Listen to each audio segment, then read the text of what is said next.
All right, glorious morning, everybody. Welcome, welcome. Hope you all had a great weekend. Let's go ahead and just dive right in. No reason to get waiting. Let's keep it moving. We had just gotten into the Stone Sea segment of the game yesterday. Let's keep it moving. Let's keep it moving. Right, and they were they were going after that beastman over there, weren't they? Also, do have some more of that. We also have sigil of piercing, distant impacts, increased volleys, sigil of marking that adds a mark reflection, which is a good idea for some of these spells. Hey, yo, Tenwin, welcome, welcome.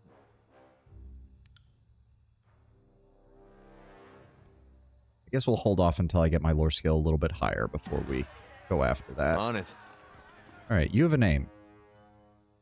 Warm regards, Master Fatebinder. How do you do? I haven't seen many folks from the likes of you around here. Then again, most of the folks I've been bumping into lately are the Scarlet Chorus. They're not the likes of anything but rot. Anything I can do for a nice gentleman such as yourself? Tell me about the chorus presence in the area. Only that they've been mucking about, stirring up trouble for weeks, trying to conscript a lot of us. I am pleased that you got rid of them. Us gentle folks didn't like their methods, Master Fatebinder. Granted, some prefer the company of the chorus to the disfavored, and I don't blame them. All the chorus wanted was to save the land, as they proclaim. I'd be happy to assist them. But with the way they were seeking to swell their ranks, I think they've got another agenda in the Stone Sea. And what do you think that would be? Everyone knows the Earthshakers are camped at the Howling Rock. Whatever they're tinkering with there, the Scarlet Chorus wants to stop it. Or maybe they just want to cause bloodshed. Either way, they need bodies to stack. Anything I could do? Why don't you tell me about the disfavored's operations in the area? Well, a group of them are entrenched at Howling Rock. Not so long ago, damn Earthshakers won't leave no matter what we've tried. He sniffs primly, indignant at the remembrance. Whatever they're doing to that rumbling Archon, it's making the earthquakes worse. We'd be happy to be rid of them, if only to calm everything. If I wish to assist around town, what would you say? Well, stopping the quakes would be a blessing, that's for sure. And I don't guess you have any thoughts on how you do that. The Scarlet Chorus claimed to have a plan before you killed them. Catching herself, she coughs uncomfortably before dabbing at the corner of her mouth with a tattered rag. Now, I don't mean nothing by that, Master Fatebinder. Even if you hadn't come along, I wouldn't trust much in a chorus promise. Sure, there's others out there in the Stone Sea, but who knows what they're capable of. Alright.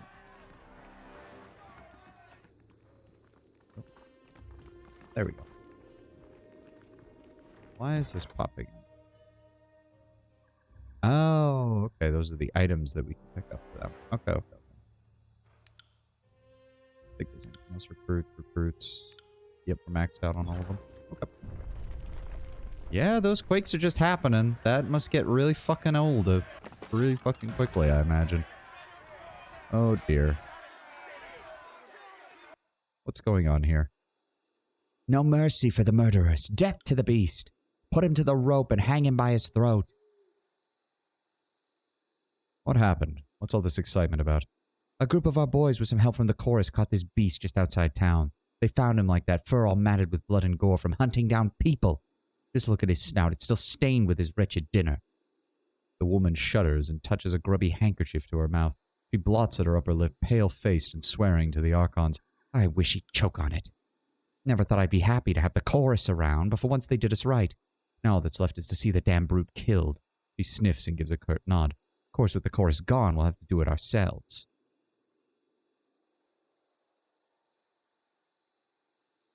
And you're sure that he killed a person? Someone witnessed it or otherwise found proof?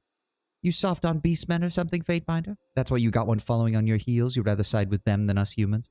You are literally talking to somebody whose entire existence is following Kairos' laws. Do you really want to argue semantics with that kind of person?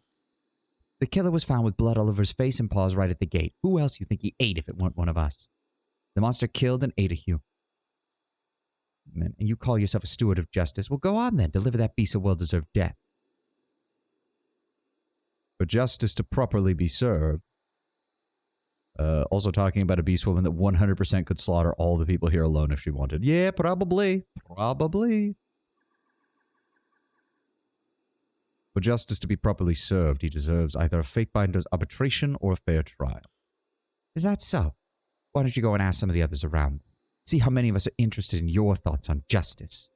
She glowers, hands bunching the fabric of her dress as she adds, don't deserve to walk free and you know it.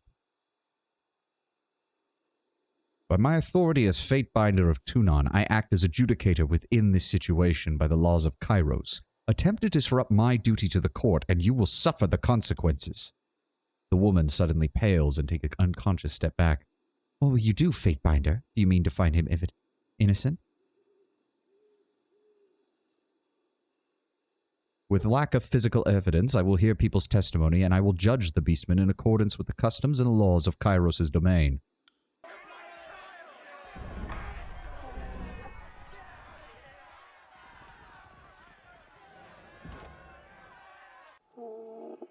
As you approach, you take a good look at the area where the townspeople have chained the beastman, brutally and on display as a public attraction.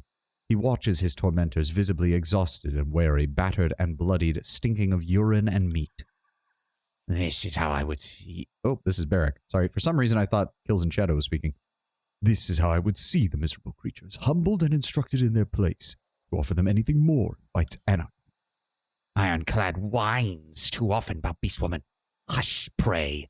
Now is not time to provoke Kills in Shadow. She has a point. Be quiet, Barrack. Good. I'm pleased Alpha to Kills in Shadow chosen side of Beastwoman. Will not stop hunt when time has come. The beastman snarls and snaps at you, drooling tiredly as he strains against his bonds. His eyes are wide with fear, and his limbs droop tiredly as his whole body trembles. Back away, or lose both life and limb. Left claw still has killing teeth, can still maim human. Hush and lie still. Do not snarl at Alpha if Beastman won't be free. The beastman cries and jerks, relief flooding him at the sight of his kith. Kills in Shadow, he yelps. Left claw, hope Pack Alpha would come. Please, please help Beastman. The beastwoman growls deep, rumbling as a warning. Has Beastman forgotten how to listen, when to obey? Said be quiet. Stop useless whimpering. Kills in Shadow, no longer Alpha of Pack. She glances to you, obviously worried about the captive beastman despite her ruthless show of bravado. Beastwoman follows Fatebinder now. I usually love it when tourists, and yes, I'm using that word, come in and make claims. There was a guy that fully claimed that Avowed Aora was poorly written and lacking in lore and structure, but at the same time couldn't name any of the gods, the companions from either game, or knew about the Great Secret. Yeah, you gotta love that. There was a whole mishmash of things regarding Warhammer 40k in recent memory with all that, so I don't even want to... I will wait for Avowed to come out and actually see. This is why I don't pay attention to video game news in general anymore. There's just no fucking point.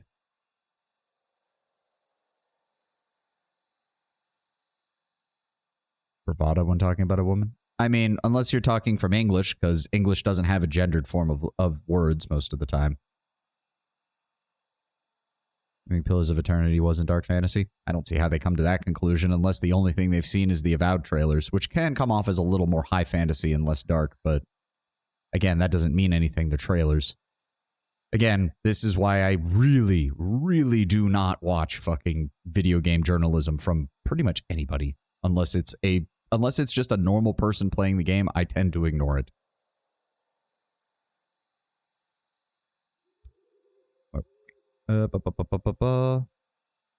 You two know each other. Left claw, pack whelp of Kills in Shadow. Before Beastwoman left pack for Fatebinder. Dark fantasy requires only dark colors. Can't have realistic vibrancy in a dark setting or anything. Have to be brown. No. I mean, you don't even really get that. You only really get that in the first third of Pillars of Eternity when you're around Gilded Vale, because the area is intentionally meant to look like absolute shit. Defiance Bay doesn't look half bad, and when you get into the Glenfathan areas, it's practically bright. Web's always falling into trouble without protection from Kills in Shadow. The beastman whines again, unable to keep quiet despite his dominant's orders. Humans kill beastman, kill settlers. Beastman only hunted brown boar. Stone stalker don't eat meat from human. Tell settlers. He growls, angry and afraid. Left claw, good hunter. Track boar for tribe, got bit by iron maw near ridge to human. Human den, bled. Thought would have to rip through leg, then sun woke, humans came, howling threats.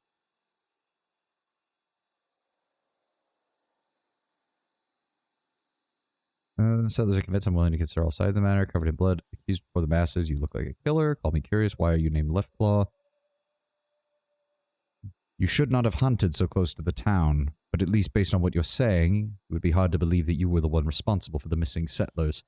The beastman nods and licks at a dark patch of dried blood on his upper lip. Human will free beastman? What fate has human decided?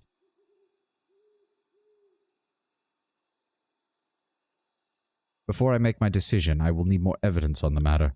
Proof? Proof of beastman mistake. Beastman shame, being caught like prey. Left claw cannot show boar carcass to human, rot-smelling chorus pack burn carcass to earthblood ash. But human can see what trap gnawed into left claw ankle. Yes, can see how beastman tricked. He's a beast and was caught coated in blood. What more evidence of guilt do you need? It was the chorus that dragged him in. They saw his guilt firsthand.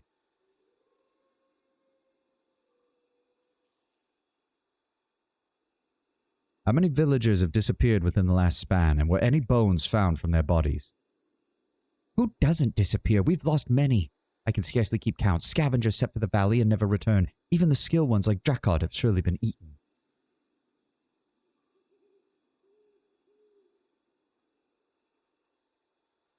The chorus. You mean the ones you watched me kill while you cowered in the shadow? I do not think they'll be offering testimony on the matter. What do you mean to say, Fatebinder? Of course, you're the authority. With Lord Tunon's power, you see the truth of things, even hidden ones. I know. I've heard the northern story. All any of you have is hearsay, on both sides. You're saying our word's not good enough? You'd rather take the word of a mongrel? Fooled by her indignation, she tries to step forward through the raucous crowd, but trips and falls, knocked aside by a shouting, red-faced man. You trying to get us killed? You want a new edict cast on us or worse? Alpha will support Bolvark's wishes, he growls menacingly at the crowd. We'll help Beast Woman and Beastmen survive. The Beastman's broad chest heaves as fear ratchets up and his pants rapidly struggling to breathe. What will human do with Leftclaw? Either free Beastmen or end suffering.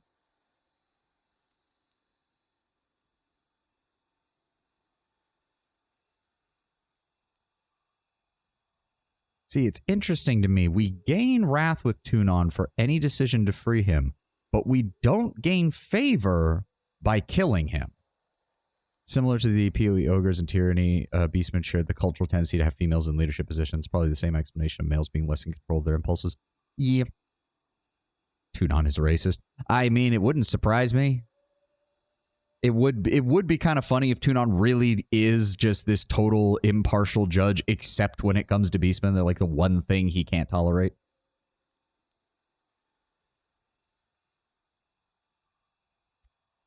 I must speak more and gather more evidence before I decree a verdict. Okay, there's got to be other people to talk to, right? Fatebinder, slayer of choirmen and keeper of the peace. The man rushes towards you with his arms outstretched and grips you tightly around the waist before realizing his intrusion. Quickly backing away, he pats away some of the dust he left behind on your uniform. So many different faces come through this town. How could I miss the one who single-handedly slayed those gangsters? Seems every other day we get new scavengers or artifact hunters or just completely odd folk coming through these parts. Almost unsettling, if you ask me. His eyes linger on kills in shadow for a moment and he sniffs, his face taking a sour look. And if it isn't one type, it's another. He looks back at you and smiles again, though it doesn't quite reach his eyes. What is other type? Stronger than pathetic human type? She scratches her scarred, hairy teeth and grins to show Grayson her fangs. You ever notice that it's the little masted men that bicker the most about harpoon size? I often assume that boys most quick to put down beasts are, more often than not, furtively obsessed with the primal in their hirsute. Wasn't able to catch the rest of the last VOD. What happened? I'm trying to remember when you left from yesterday. I mean, we cleared up the last of the Bronze Brotherhood. We finished up all of that with the Spire, and then we came to the Stone Sea.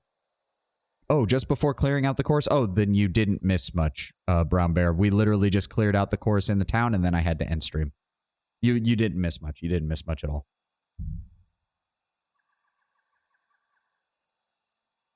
Ah, there we go. Well, is there anything I could do for you? Any information you need about the area? Did they try to convince you not to kill him? No. They're Scarlet Chorus, Brown Bear. They immediately tried to just kill me. What do you know about the spires in the Stone Sea? Well, deep in the heart of Beastman territory there's one. Dangerous parts there. You best be watching your back out there. He nods solemnly before continuing. The others surrounded by these rock worshippers where the Colossus of Stone finally collapsed.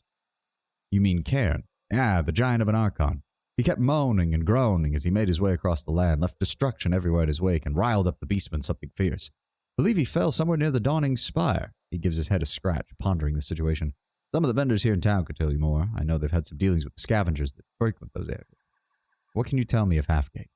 Well, it used to be called Plainsgate, until Cairn came traipsing through and Fatebinder Kaleo cast the Edict of Stone, destroying thousands of lives in the process. He purses his lips. But we understand you can't win a war without casualties. That's what we're told. Even after, we keep getting hit hard by the earthquakes. We've lost a lot of people and possessions, but we know other areas were hit even harder during the edict. Guess you could say we were in the eye of the storm.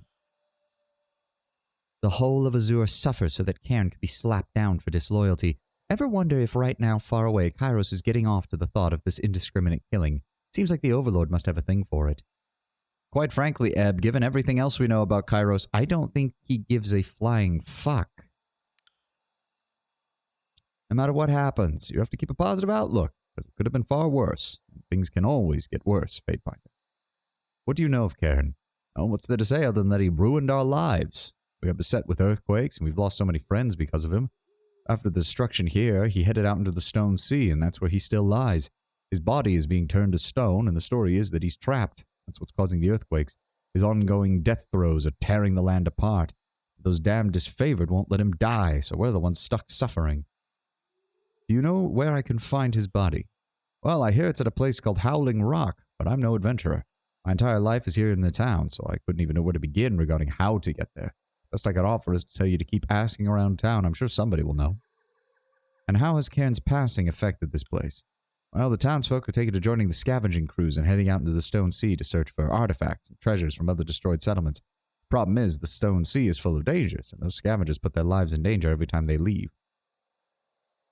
What would I be able to do to assist in such an endeavor? Well, scavenging mission went out a few days back, and we haven't seen hide nor hair of them.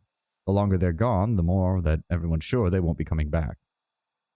When I next leave the town, I'll keep an eye out for this group. That's wonderful, Fatebinder. Thank you. He smiles and grabs your hand, shaking it vigorously. They were on their way to Stone Dawn, but no one knows if they've even arrived. No, Stone Down. Stone Stalker territory. Dangerous for humans to venture into reclaimed tribe land. What were the Scarlet Chorus doing here? In Halfgate? Not much. Not much, definitely, now that you've slain them. For the rest of the Stone Sea, all I can tell you is they came in promising to help us with the Beastmen and telling everyone they'd take care of the earthquakes. I don't know if they were telling the truth or not, but I do know that they've damn near swarmed this realm, claiming it for the Archon of Secrets. If they can take those wild beasts out, I'm willing to give them all the help they want. Have you seen Disfavored in the area? Not seen any personally, but I've heard they've set up around Cairn's body at the Howling Rock. No one in town wants them around. Everyone here blames them for the ongoing earthquakes. And what can you tell me about that captured beastman in the square? Grayson grimaces, shaking his head. The animal they caught outside the village. Honestly, I just want that unpleasantness to be dealt with. Covered in blood, lurking about, hunting settlers, mangled himself in a trap outside the gates. Don't know why the chorus brought him in. Just wipe the damn things out or drive them away. Kills in Shadow snarls and gnashes her fangs. Left Claw would not kill humans unless humans warranted killing. As a clarification, Kills in Shadow, what warrants killing humans? The beast woman pauses to think. She scratches her claw through the top of her thick, matted mane. If bad human, first attack beastman. If smell strange or smell good. If loud and annoying. If look meaty enough, lost or won't be missed. She grins, mauve tongue peeking between her front teeth. Stone stalkers don't eat humans. Kills in Shadow makes no promises. See? Murdering beasts. They enjoy this. There's nothing deeper to it.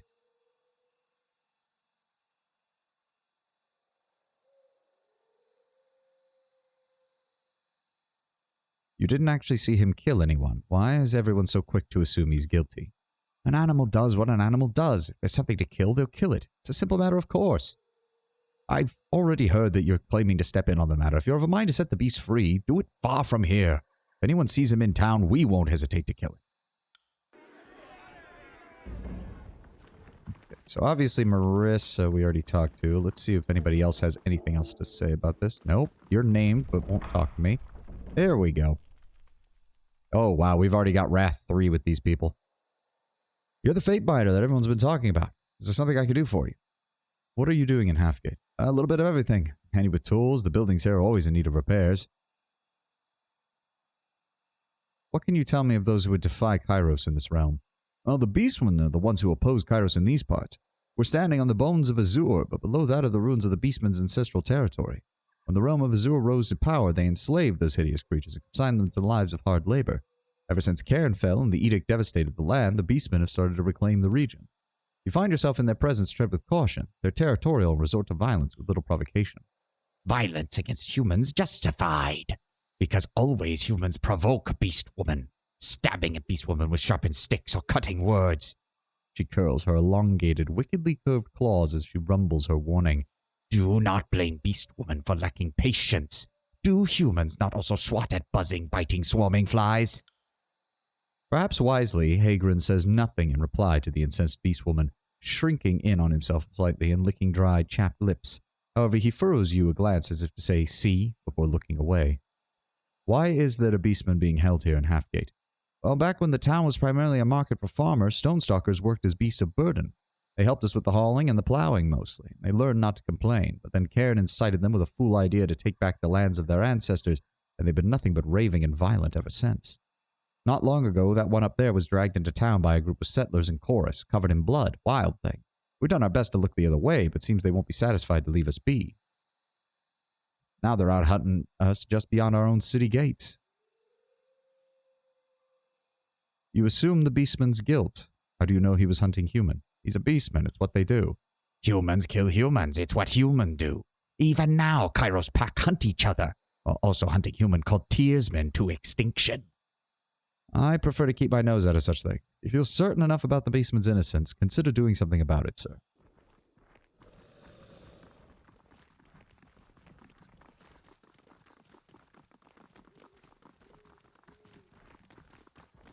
Suppose we can talk to you again. What are your thoughts on the captured Beastman? Would you find him guilty? You bet your britches I would. That beast is guilty as they come. Look at him, his fur is still matted in the blood of whoever he killed. Settlers that went missing 2 weeks ago, no doubt. He reeks of it. Lives that he stole. Some folks believe we ought to consider his side, but there ain't no point to it. Even if he ain't the one that did it, those beasts are a threat to us. I'd not the news myself were the time to come.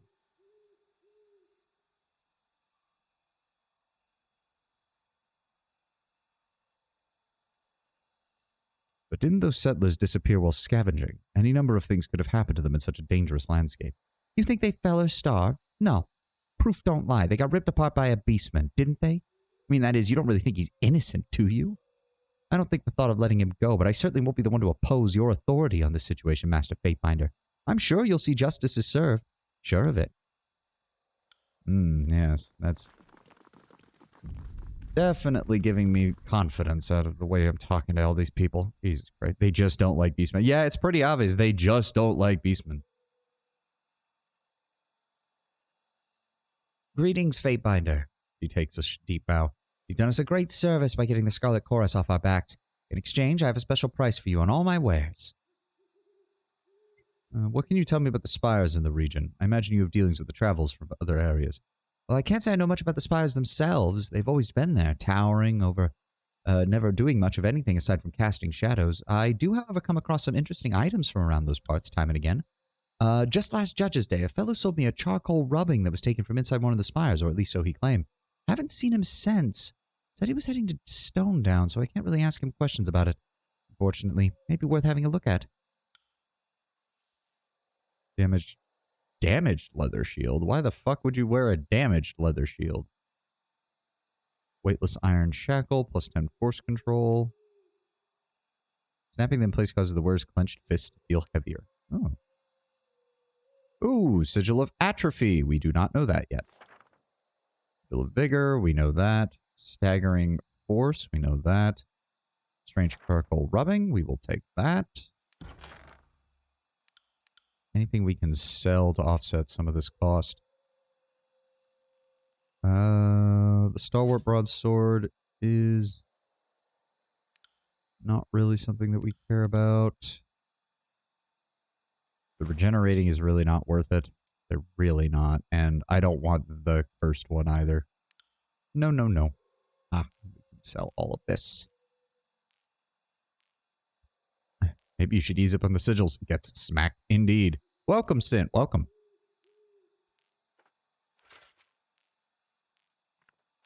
There we go. Oh, wow. Yeah, that was a nice chunk of change. There we go. Oh, wait. That was talking about the charcoal rubbing, wasn't it? I got Oh, it. well. I'm assuming it's similar to what we picked up in the past. Yep. There we go. The Aurora Spire. Why is it? Oh, wait. Ugh. Yeah, portion of an unknown sigil has been recorded on the scroll. The charcoal imprint is rough and incomplete, leaving the full design a mystery for now. Yep, yep, yep. Okay, so we talked to all of them. Settlers' residence, those won't matter.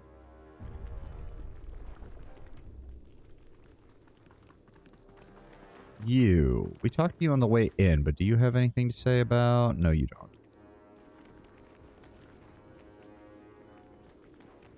Hold on. In chains. Left Claw's fate rests in your hands. Announce a verdict or continue to speak with settlers to learn more about the situation.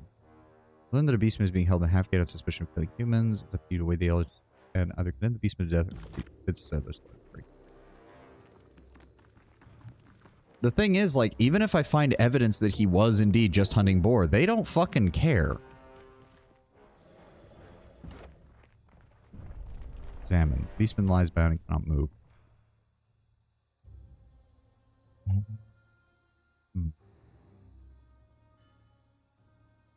have a little bit of favor and a little bit of wrath with both of them.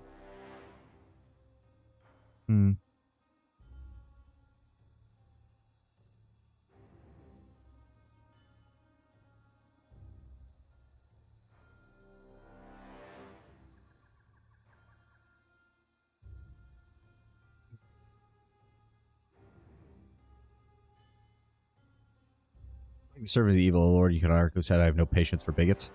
I mean, to be fair, you can play that way. I would argue if you're gonna go pro Kairos and go with that line, you kind of have to work with the Scarlet Chorus rather than the disfavored. Yeah, 1 and 2 are the same effect. It's just an RP choice. It's very much this is your borderline lawful good, and this is more just lawful neutral, lawful evil. Not even lawful evil, just straight up lawful neutral. I guess my main thing is I don't know if there's anything else I can do, because I don't... My other also concern is that if I leave the area to try and find evidence and come back, all I'm going to find is him dead when I get back. Lawful impatient. Not wrong. Nah, we're gonna bite the bullet and keep moving. I have decided to free the beastman and decree innocence. He is to leave here quickly. You should. The settlers will kill you if you linger. It's true? He whimpers and quivers with gratitude, eyes darting in search of the easiest escape route. Left Claw won't forget. Won't forget help from Homan. Yeah, leave, buddy.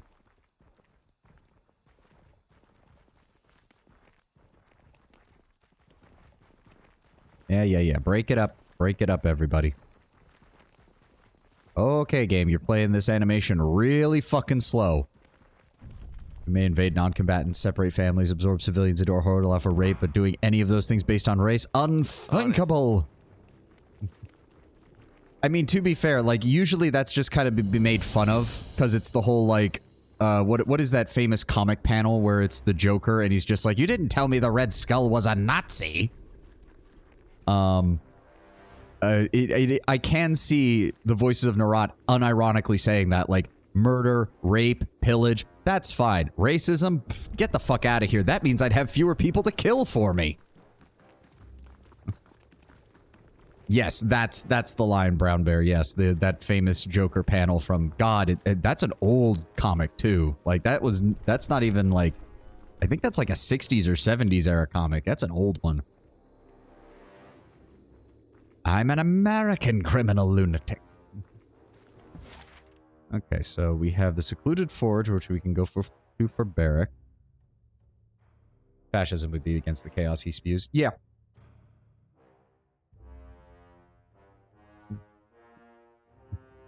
And to be fair, the Joker is always against things that are too rigid. So he would take one look at, say, Nazi racial ideology and just be like, wait a second, you kill people because they're a specific race? Why would you limit yourself, you idiots? The intention of the original was to emphasize the Joker is wild and inconsistent, but that goes over most people's heads nowadays. Oh, of course. I just still find it funny. He would have been among the first to be lined up against the wall. I mean, yes. That's unironically true. And the funny thing is, the Joker is smart enough to realize that, unlike some people on both sides of the political aisle who seem to support political insanity and then wonder why they're the first ones. Okay, we're straying a little too close to modern politics. Let's back it up, people.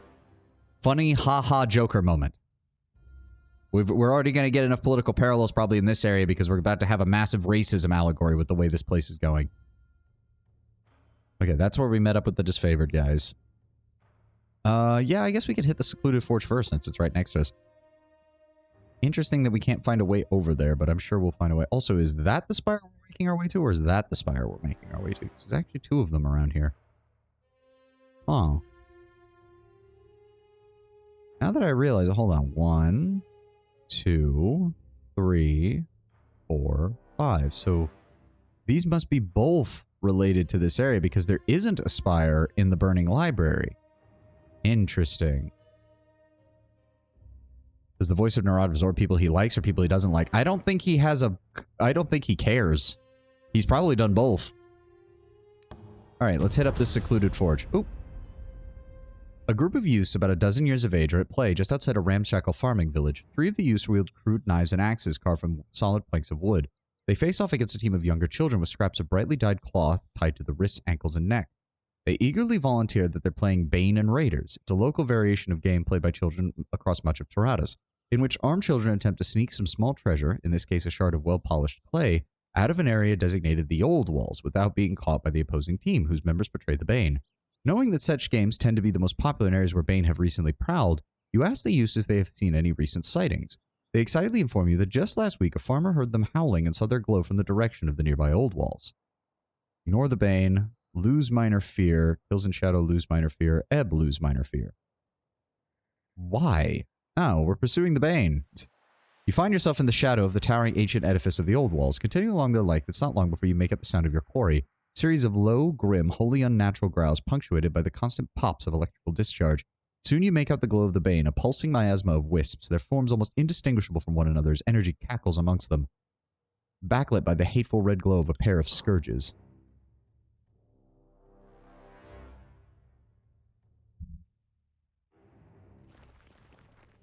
I was say, Barrack, get in the front, please.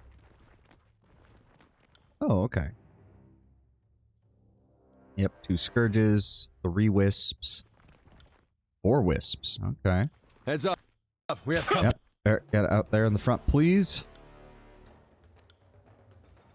Go ahead. Good damage. Smash the pieces. There we go. Group them up. Group them up. Oh, yeah, that's beautiful. Together. Let's go with ice shards. Not gone to waste. Don't know my own strength. Oh, that was beautiful. That was so much damage. That was beautiful. How do you keep bumping into kids? Because there's probably a lot of orphans left over from the war, and they're just out and about.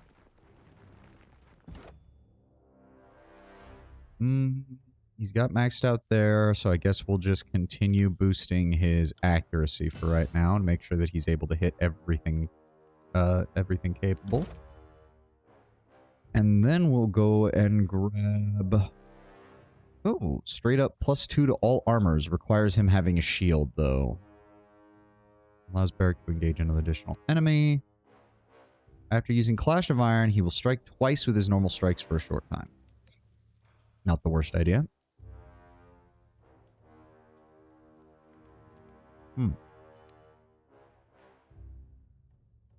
Barrack's Clash of Iron bolsters the strength of his nearby allies. We'll go with this. Everybody else good on their talents? Good. Alright, keep moving. Keep bumping into kids, people start to talk. Oh, haha, very funny, guys.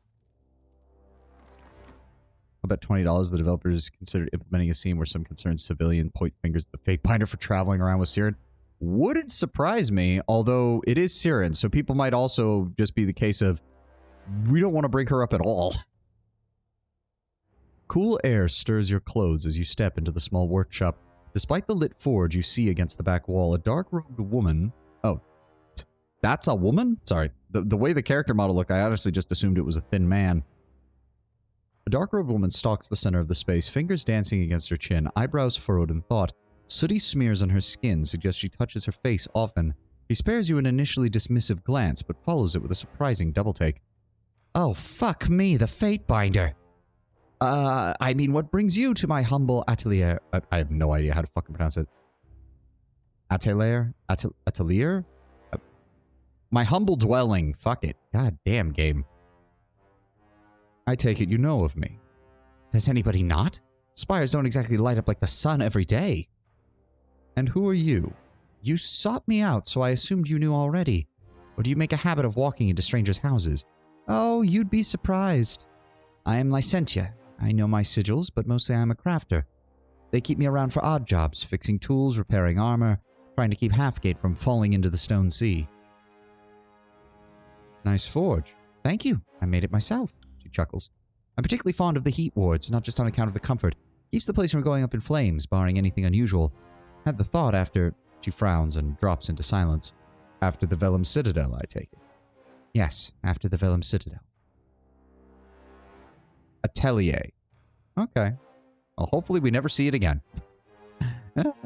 Hopefully we never see that word again. Are you a sage? Is anyone anymore? The school burned up.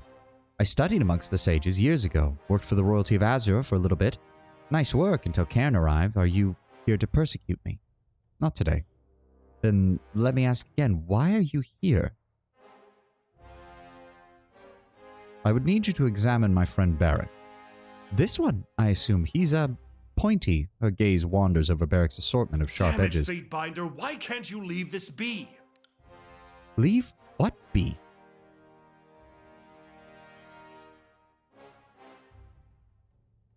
Currently, he's having a difficult time at climbing, sneaking, swimming, and using the privy unassisted. I'd wish for some assistance in addressing this. Fatebinder, you know as well as I that Tunon forbade this. I cannot be complicit. Tunon forbade anyone under Kairos' law from doing this. We are still in a lawless area. This person has not sworn any oath to Tunon. And quite frankly, Barrack, the fact that you only changed your tune after Tunon said no tells me that deep down you want this too, and you're getting and that you're getting sick and tired of being stuck in there as much as anybody else is having to deal with your stench. I promise you that this will be for the best, my friend. As a fate binder, let me deal with the legal ramifications. I have little confidence that Tunon will see it the same way, or that you will be able to shield me from his wrath. I assume you would want him to come out with all of his bits, regardless. Please hold still and quiet down. Before anything else, I do need to ask a few questions. What manner of questions? Ask away.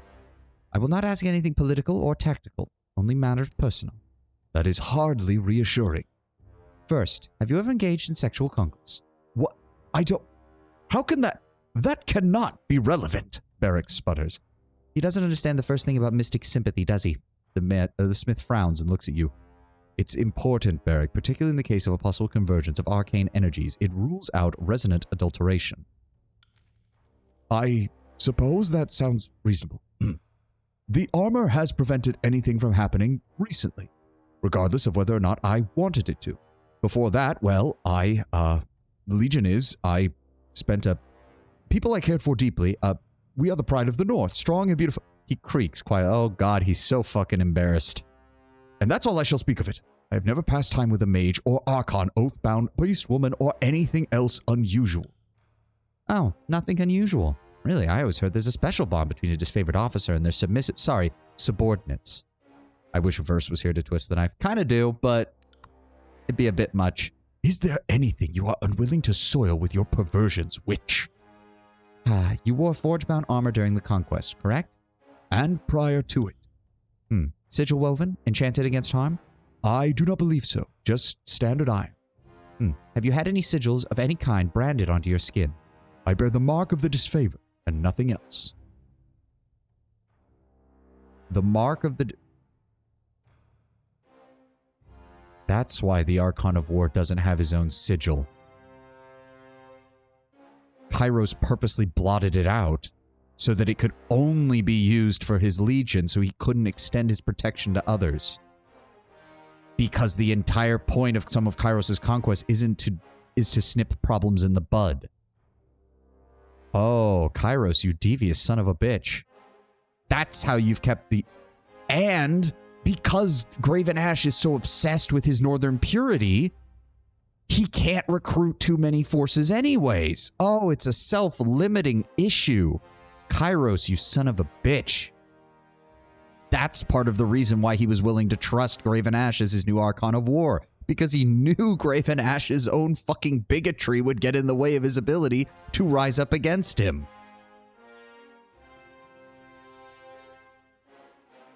Either that or Kairos wasn't aware. Kairos knows what the original disfavored symbol is, and bro, if Kairos could hear how quickly you deduce lore from minimal information, you've killed you in a heartbeat. I know, it's so hilarious. Hey, I'm pretty good at picking this stuff up. I think I'm pretty good. That's why they have to use the modified version. The original symbol of the disfavored is a sigil. He might not be aware that it marked on the body causes the effect. He might be aware that that's what allows Graven Ash to extend his physical protection, at least as so far as we understand it right now. The mark of the disfavored. It is the general's sigil, or rather what of it the Overlord decree allows. Many members of the Legion scar themselves with it, binding their loyalty into flesh and blood. It marks us all as family. I've heard it said that Graven Ash protects. The sages had no direct knowledge of the Archon of War's abilities, but there were many theories. I don't suppose you could provide any concrete information. You ask me to reveal the great general's secrets to a mage. That is too much. It seems that Archon Ash shares a strong connection with his soldiers. It allows him to take on some of their harm, while also sharing in their experiences. Fatebinder! His gasp contains anger and disbelief in equal measure. And yet we gain no fear or lose any loyalty when we say that. So that... and to be fair, Barrick, anybody who spent time around Graven Ash or any of his soldiers picks up on this. You guys are not nearly as good at hiding this shit as you think you are. The sigil is a new point, but everything else has just been out in the open. You do not need repairs or maintenance on the armor, I presume. Aside from oiling it and filing down the pointier parts, no. Wait, how did you know that? Metal grinds quietly. The smith stares at Barrick in thoughtful silence before retrieving from the forge a long bar of iron, its end glowing red from the heat. She holds it out to you. Take it. You'll want to stick that into him through his armor. It's going to hurt regardless, but I suspect quicker would be better. Are you insane? Perhaps a little. Comes with having most everyone and everything you know wiped out off the face of Taratus with a few magic words from a distant tyrant. She shakes her head. But no, I am not without reason. Barrick, brace yourself. Howling in agony, Barrick staggers backwards, grasping at his side. The smell of burnt flesh hits your nostrils a moment later. Reaching down, Lycantia grabs the iron rod and tugs it from Barrick's side, eliciting a second scream of pain. She takes a step back as his gauntlet swings out in a wild attempt to backhand her. Fucking shit on an ill-starred beast mother of an ass! What in the great general's name, woman? Was that really necessary? Of course it's not fucking necessary. I did not ask for this. Barrick roars, his armor ringing like a gong as he slams one gauntleted fist into the other. Amazing. The smith holds up the sizzling metal prod, drawing a sigil in the air with her free hand. Oh, so I guess Verse gets her foul mouth from her father, apparently. You bend close to the wound, but Barrick's hand is clamped over the hole in the side, obscuring your view. I need to see the injury, Barrick. With slow reluctance, Beric moves his gauntleted hand from the hole in his side. You peer through the hole in the oxidized bronze and iron shell, willing yourself to ignore the mixing smells of cooked meat and fetid waste. You see the ragged, oozing flesh beneath, a gaping red cavity pulsing in time with Beric's labored breathing. Even as you watch, the wound begins to close, bronze-colored skin knitting together at the edges like a slowly closing mouth. It's not merely the skin, however. Beric's armored cage slowly shifts and flows, incrementally reducing the aperture. You're seeing this too. His armor is healing, just like his flesh. Exactly, and the edges. If she's making any attempt to hide her excitement, she's failing spectacularly. Your armor and flesh heal as one.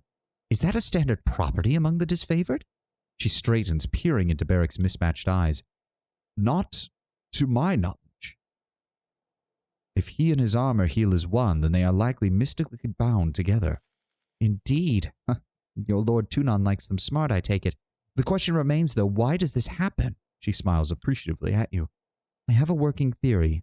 What I can't make out is what differentiates you from the other disfavored who served in the Blade Grave. Maybe it's some trick of the blood. Maybe some connection to the Fatebinder. Maybe something else. Well, he had this ability before he met us, so don't go blaming me on this. If you wanted to convince Beric, telling him his discomfort and pain is being reflected on Graven Ash could be the one way to convince him. Don't know why that dialogue isn't present. Probably because he's still overwhelmed by the we shouldn't be doing this in the first place kind of angle. But I barely even knew of the Fatebinder prior to Vendrian's Well. There's a lot we don't understand about how the world works. Kairos' strictures against literacy and inquiry don't exactly help.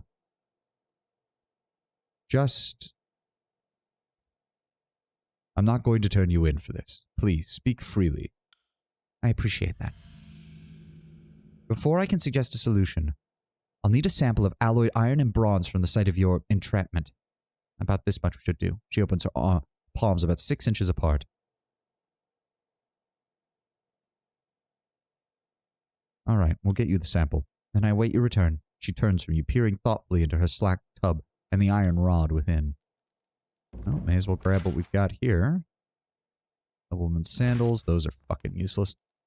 In stark contrast to the tools of the Overlord's forge-bound smiths, this equipment bears the marks of heavy use and inconsistent maintenance. The mixed flavors of oil and sulfur cling to the back of your mouth. A much-abused earthenware jug dominates the small table, the only flat surface in the room not apparently dedicated to the smith's craft, and a acerbic odor of strong stale wine lurks in the air around it. That is an iron great spear, two-handed. Interesting. We would go... Oh, wow, we'd have to go all the way down here. Oh. Wait. Torn Strand. Is that where we went for part of Versus quest? Or am I missing... okay, whatever. Whatever. Yeah, okay, so yeah, that was Versus quest. That's what I thought. Yeah, Hunter's Respite, River's Break. Still feels weird that you can't go afterwards to those locations. Something tells me something might be up with that. Regardless, let's get all the way down here. It's very obvious we were supposed to do this while we were doing the Blade Grave segment, but I delayed because I thought, oh, the other location's up here. So we may as well wait. Ah. Iron. Let's scout around, see what we can find.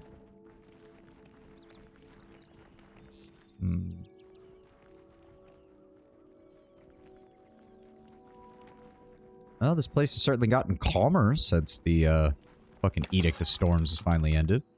Bronze dagger. Blistering winds of the Edict of Storms surrounded the stones of these walls, dusting them in iron and bronze, yet they persist. Not seeing anything. Kind of strange that there's literally nothing around here. Oh. That is Stalwart Bronze Sword. Thank you.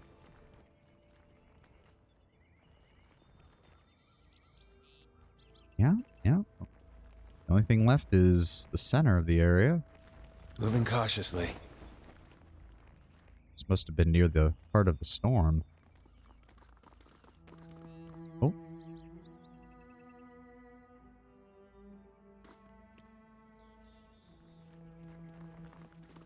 Oh, Sup, dudes? Crimson flashes among the torn terrain of the Blade Grave as a gang emerges from the landscape around you. They're hardened men and women, with well-weathered skin and narrow eyes, their piecemeal leather armor graced with notes of bronze. Fatebinder, so nice of you to finally show up. A woman steps forward, grinning at you with small, uneven teeth and wrapped tightly in the fur and leathers of a blood chanter. A tangled mass of sooty, wind-blown hair drapes her shoulders, and her large eyes scrutinize you hungrily. Beautiful scenery, no. Truly displays the indiscriminate artistry of our Overlord. Am I supposed to know who you are? I am known as Careless Spark. Ridiculous, you're telling yourself, but I think it suits. Gets to the core in the way my mother's name never did. And how did you know I'd be here? You thinks we don't keep tabs on Halfgate? It's on Cacophony's doorstep. Get on with it and tell me what you want. I don't expect you're willing to sell the ironclad services to us. The Archon of Secrets would be wildly, ridiculously grateful to have a personal audience with him.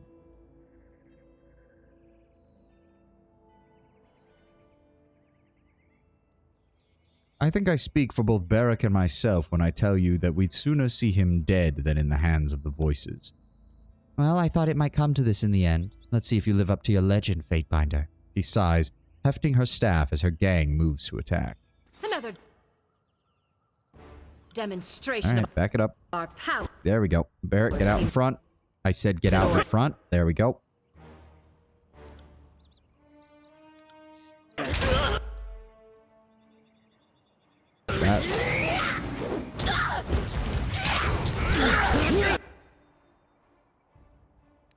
Path of Frost. We'll hit this side.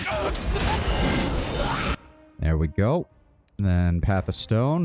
Knock them flat on their ass, please. Yeah, sucks to be you guys. Crossfire. Lightning Bolt. Good. Set this dick on fire. Oh. Heal her up. There we go. Are you afraid of death? There we go. Good damage. Another gang of crimson corpses made of trespassers upon the Blade Grave. Let us claim what brought us here. He sighs. What you got for me? Nothing. Pollex's bracers. Removes the weapon switch recovery penalty. Oh, okay. An acolyte of the Archon Thousand Embers, founder of the School of Wild Wrath, the erratic Pollex plagued the southwestern tiers with wildfires nearly 5 centuries ago. Notoriously indecisive, the Wrathcaster commissioned a pair of thin, light bracers that wouldn't hinder him from drawing a new weapon at a moment's notice. Though the actual bracers used by Pollex have been lost, no few reproductions have been crafted from the original design. Heavy armor, but only 0.5 armor. Like, that doesn't seem like it's very good. I'ma just say it, that doesn't seem very good. And, ooh, iron armor. There we go. Did that count? You've arrived to locate a sample of fused iron and bronze at the site of Barrack's exposure to the Edict. Follow quietly. Paw, soft. Wait, so Can't do that. where is it? Where the fuck is it? I'm sorry, what? Locate a sample of fused iron and bronze from the site of Barrack's exposure to the... So, where is it? Thousand Embers. Well, it did say that that was the Archon of Fire from 500 years ago, so, you know. Not exactly in our time frame. Cut the banter and stay low. I would... Why else would they ambush us in the middle here unless it was in here? So where the fuck is it?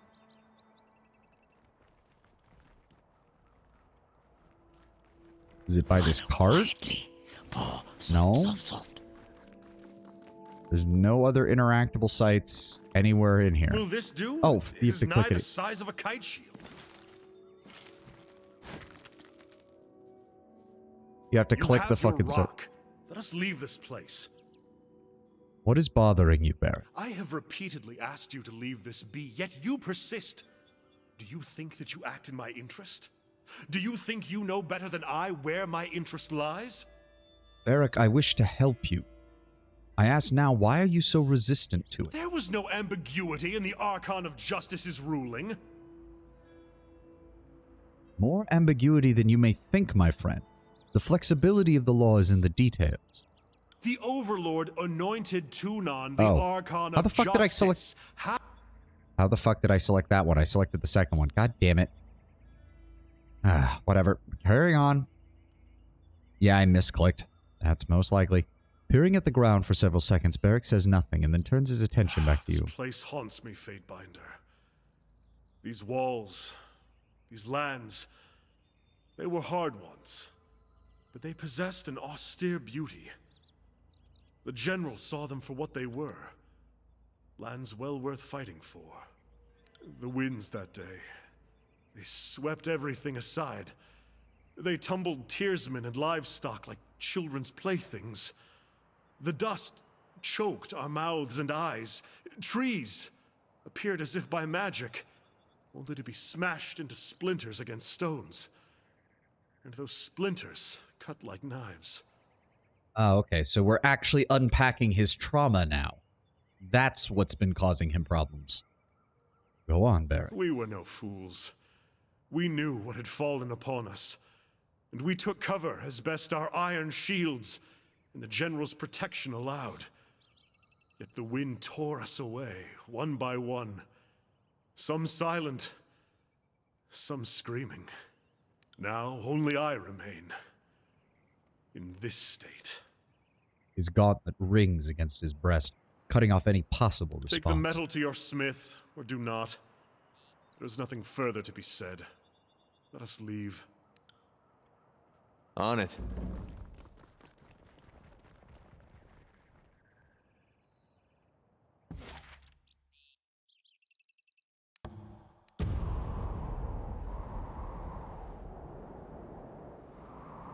And we've got a long way to go for this because there's no spire up here.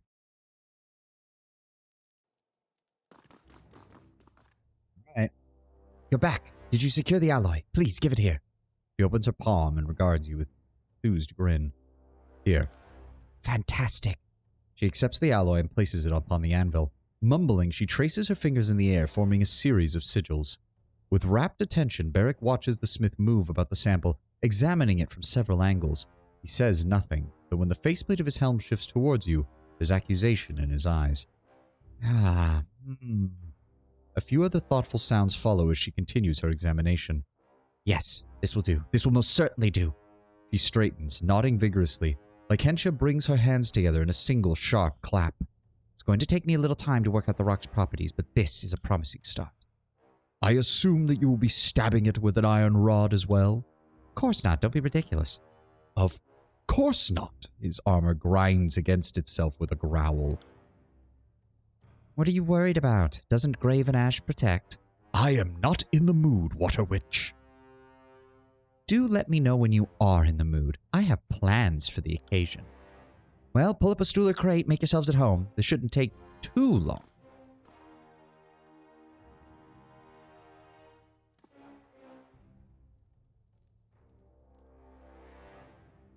And yes, Brown Bear, I think you're correct as far as pity for, or not really necessarily pity. I think it's just that the disfavored saw a lot more of themselves in the stalwart soldiers than they would like to admit. Hey there, bud. Tree Mosher. Haven't seen you in a while, buddy. Welcome, welcome. Thanks for swinging on by.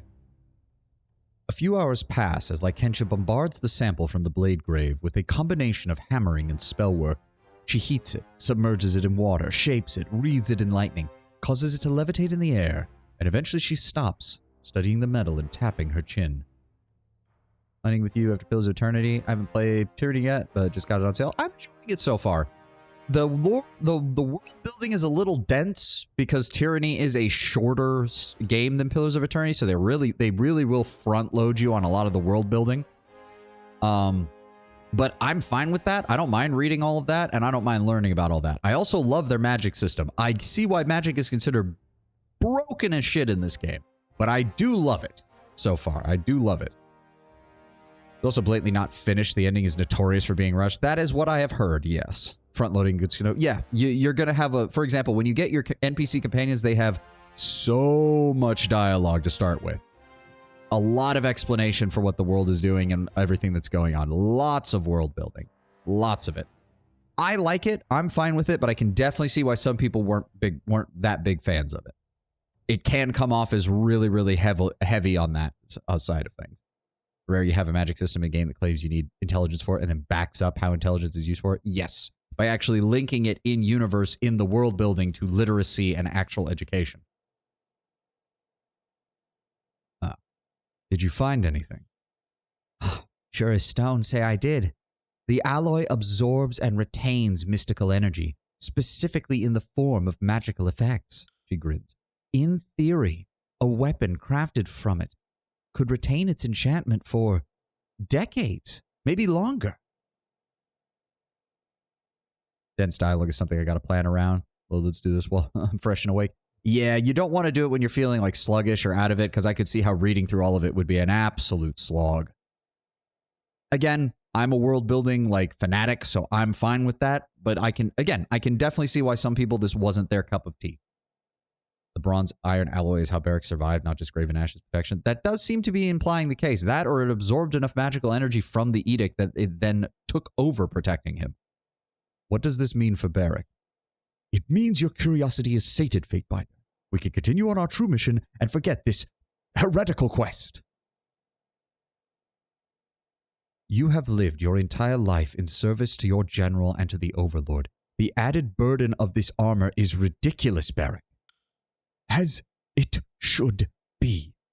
I don't suffer this armor because it is just. I suffer it because it is Kairos' will, and I am a servant of Kairos, as you have oft claimed to be. Unfortunately, separating your friend from his armor may not be as easy as one could imagine. Perhaps if I'd gotten to him immediately after the edict. As is, Beric is as alloyed with his armor as iron is with bronze. She gestures towards the sample. Quite simply put, Ash's ability to shield his soldiers has spread to Beric's armor, likely due to the edict's power, I would imagine. Each wound taken by soldier and armor are as one. They heal as one. Flesh and metal fused together. She intertwines her fingers. So long as Beric remains under the Archon of War's power, he will remain in the armor. And the longer he remains in the armor, the more it will become an intractable part of him.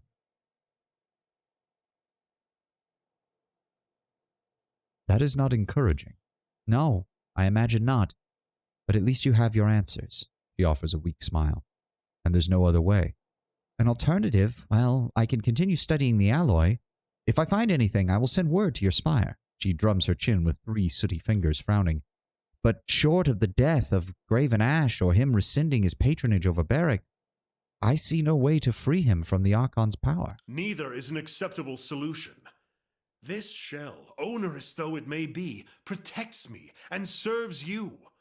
Without the great general or the disfavored, I have no purpose. We must mold the armor closer to Beric's form, like how old nobles would have oversight cod pieces. I mean, we probably could. The problem is we would need essentially an industrial belt sander.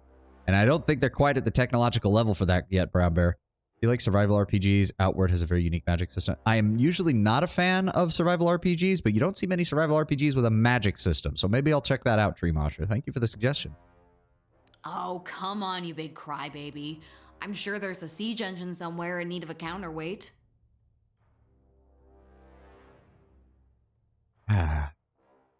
Thank you, Licentia. Please keep searching for a better way. My pleasure, Fatebinder. If I uncover anything of value, I'll dispatch a bird immediately. Right. It doesn't go into how the magic works, per se, beyond vampire. I was better off not knowing, Fatebinder. Now we know. That the Archon's protection, the very thing to which I owe my life, keeps me imprisoned in this shell. He shakes his head violently, throwing sparks where his helm meets his cuirass. Ignorance of how deeply cursed I am was the only blessing remaining me. I am sorry, Beric. We'll seek out an alternative way to free you. I appreciate the sentiment, Fatebinder, but truly, pursuing this further is folly. Plays like a single-player game with a co-op option? Interesting. Yeah, I'll definitely consider that. I'll definitely keep that in mind. Truly, Fatebinder, while we may not always agree, I consider you more than a comrade in arms. Which is why I hope you abandon this foolish obsession with removing my armor. No choice exists here. This armor remains my cage, as Kairos willed. I can accept that. I hope that you can too. You say so, Barrick. I don't think there's anything else we could do there. Go to Stone Down, Trial of Archon's Hidden Truth. Yep. Wait, what?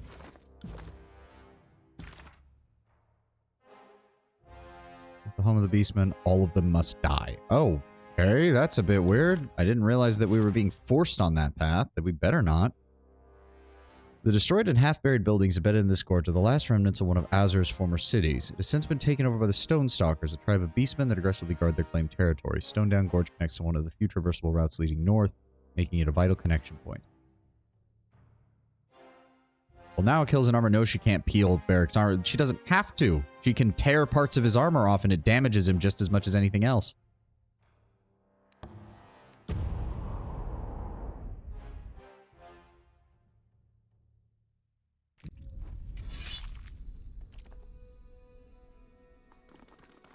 Alright, well, here's hoping that we actually have some peaceful options for the Beastmen and that we're not just fucked because we chose to side with the disfavored. Oh, hi, Scarlet Chorus. How you doing, buddy? Woman is fast, silent. Best hunter. Human demands too much from Beast Woman. Shut up. Oh, how many of these? To be fair, these are the weakest of their members. It's not like they're good at dodging and that's about it. Affirmative. Sup? Guys, there we go. Come on, get up there. Go ahead and get me this. Thank you. Go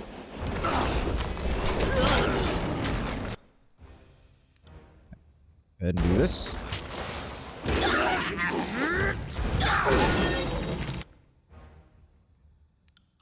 Set you on fire. I don't know what this person's doing. He's apparently decided to just ignore what the hell's going on over here. Good hit, Barrick. Good hit.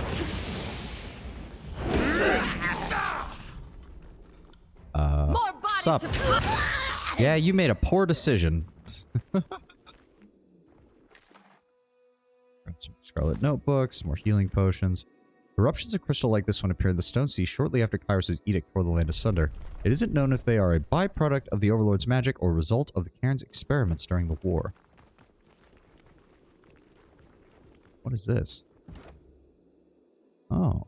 Grows brighter than the nearby brethren. The fragment is firmly embedded in the ground. See if we can remove it. Did we get something from that? Azurlith Shard was added to the stash. Aha. Capable of holding a large amount of magical energy. Interesting. Alright, her abilities there is maxed out. Let's keep improving her spell cooldown. And then we were going to... We need to get down to Runic Lore Master.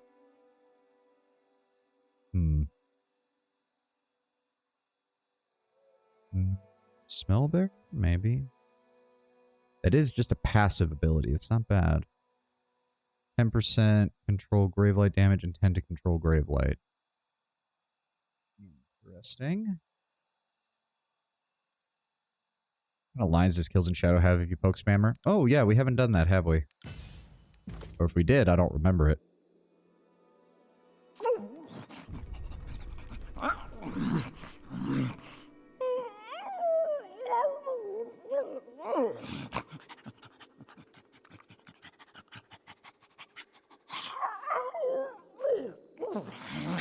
I got it. Okay, never doing that again. I think that's what it's implying, yes. Whoa, what the? Oh. Oh. So when you hit M, it just pulls up a whole thing of whatever's over here. Oh, okay, that's interesting. Oh boy, more Scarlet Corpses. Sorry, Chorus. What in Kairos' name are you plotting, boss? Why'd you kill those choirmen up ahead? He points his weapon at you, face flushed scarlet. Don't try to deny it, my gal pustule soy.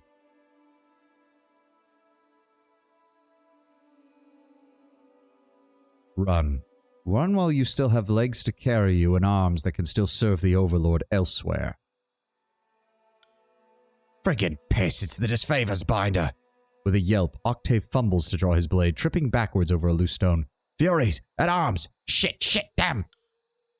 That was a sorry display. We should put this terrified rodent out of his misery. Barrick draws his weapon and readies for combat. Wow, you guys really are this fucking dumb, aren't you?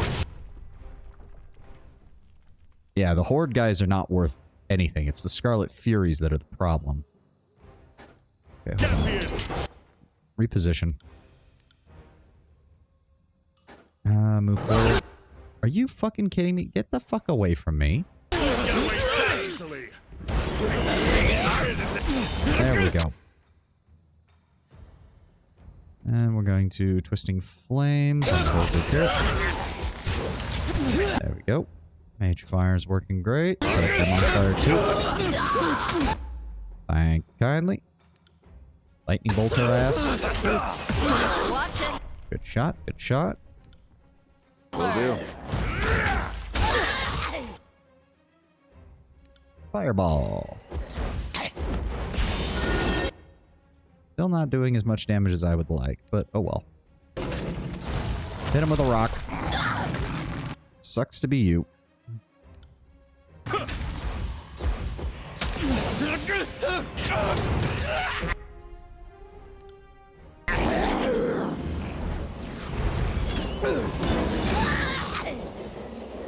There we go.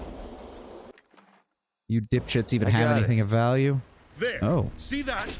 Oh, god damn it. Fuck you, game. Spiked iron helm, some drugs, lesser healing potion. The fuck is this?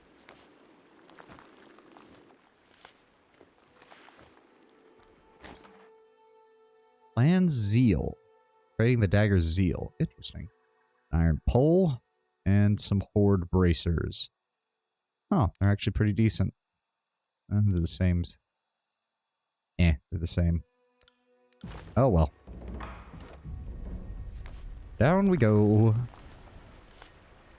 The thing we call a rope. Yes, I know it was a rope. I just didn't know where it went. Found something. Accessible waterfalls like this one are rare in the Stone Sea and are a valuable resource. The water that flows into the depths below forms one of the major nether streams that sustains the region's scattered population. Oh, camping supplies and a sigil of illusion. Oh, speaking of which, got to... There we go. Sigil of atrophy. What does that do? Atrophy was discovered centuries ago in the East by a cult of mages trying to find a path to eternal life by draining the energies of the mundanes. This variation of the sigil of the Archon of Ruin was found to have its own powers. The cult grew in power before being stopped by a Fatebinder sent to judge them. So we have Touch of Atrophy, which reduces might and vitality by 3, and also has a fairly short recovery time. We have Crippling Coil, which grants the Rooted Affliction and removes 2 random beneficial effects. The Edict of Stone affects Cairn, and it's Cairn resisting that's causing the earthquakes. The initial earthquake that broke the land was still part of the Edict, but all of the subsequent quakes and small tremors are all supposedly Cairn's doing, from him refusing to die. Withering Cloud inflicts the weakened and silenced affliction for 14.2 seconds in a line. And finally, Acid Rain. 5% reduced defense, endurance defense, and the poison affliction for everything in the area. Not bad, not bad. Can also cause the rooted affliction. We can increase accuracy against all of them. Focused rain reduces the radius but increases the number of projectiles. Can make it so that it bleeds for additional damage on top of poisoned. Very interesting. Unfortunately, the sigils come a little late, so it makes it hard to justify switching over to it, but sharp poisoned rain, yeah. Use the rock spitting out clips. Yep. Have to go down that way? Yeah, because there's no way to get over there. Not from over there, at least. What is this? Sage's journal entry. My journey to the Dawning Spire at Howling Rock continues. Unfortunately, the route indicated on the map by our card leads straight through a den of beasts.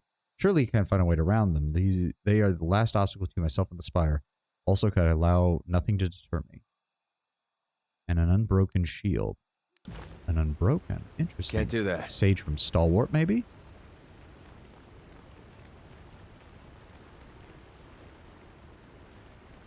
Oh. What is...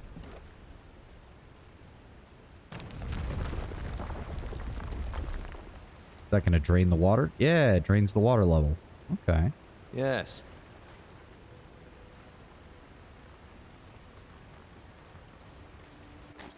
That is light bronze boots, which are, not really that useful.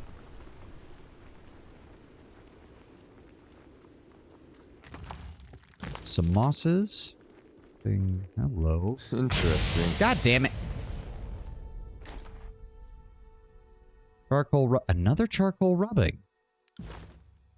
You add the imprint to your existing charcoal rubbing, further illuminating the mysterious rune's shape. The design is much clearer now. It remains incomplete. Moving cautiously. Can we please see if there's another fucking trap anywhere?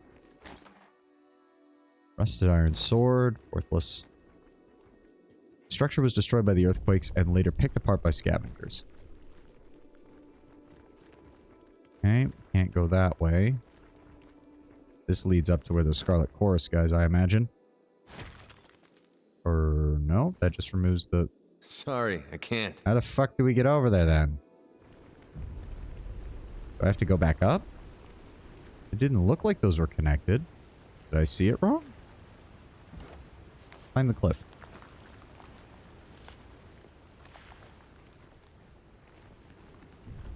Oh, oh, okay. Alright. Trouble is afoot. Oh, yep, hype. Alright, draw them up. Barrack, please move forward. Oh, good lord. This is gonna be problematic. Alright, no, fine, fine. They're all in a line. Let's start by hitting them with a rock. Well, wrong weapon for the job. I need to try something else. Start by hitting them with a rock. Then we hit them with this. There we go. Then we hit them with the fire. Is that a Scarlet Fury? No, that's not even a Scarlet Fury. Huh. Alright, lightning bolt.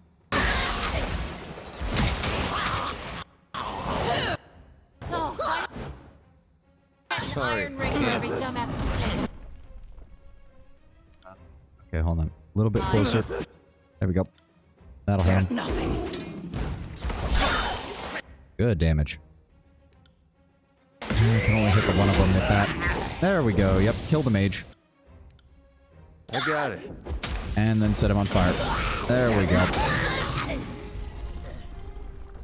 There we go. Is that another chunk of crystal? Yes, it is. Go ahead and grab that. And horde boots. Not that good. Buildings like this one numbered in the thousands upon Azur's great cities. Those that weren't swallowed by the earth have been left behind in ghost towns, haunting reminders of a more glorious past. Ooh, climb up here. And more horde boots. Alright, climb back down. Interesting. What the fuck? I told you to disarm it, not to step on it. Ah, never mind. Do not move, human. She sniffs suspiciously at the air. Explain or die. What has human come seeking from Stonestalker clan?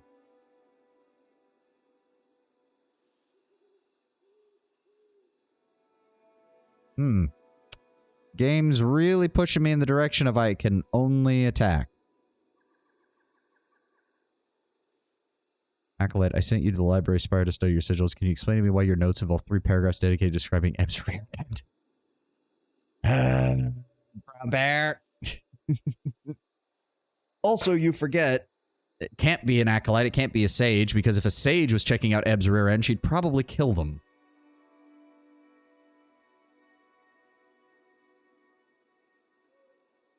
Ugh.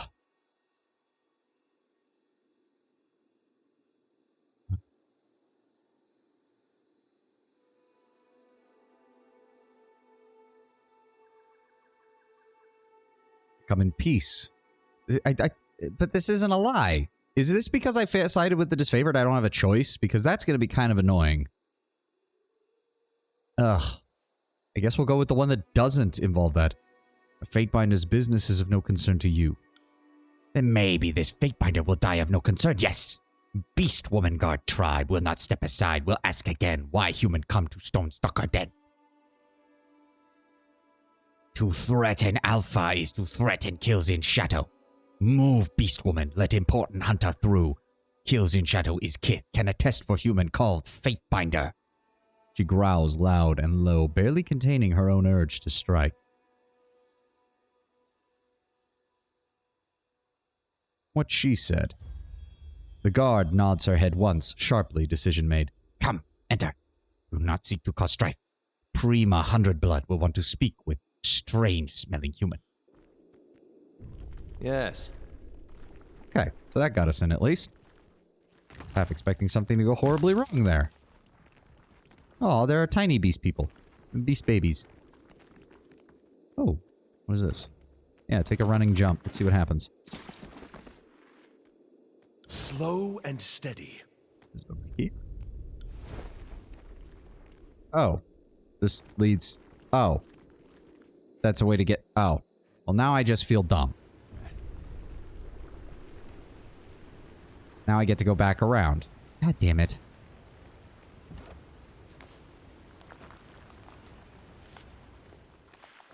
Back around this way. Come on. God damn it.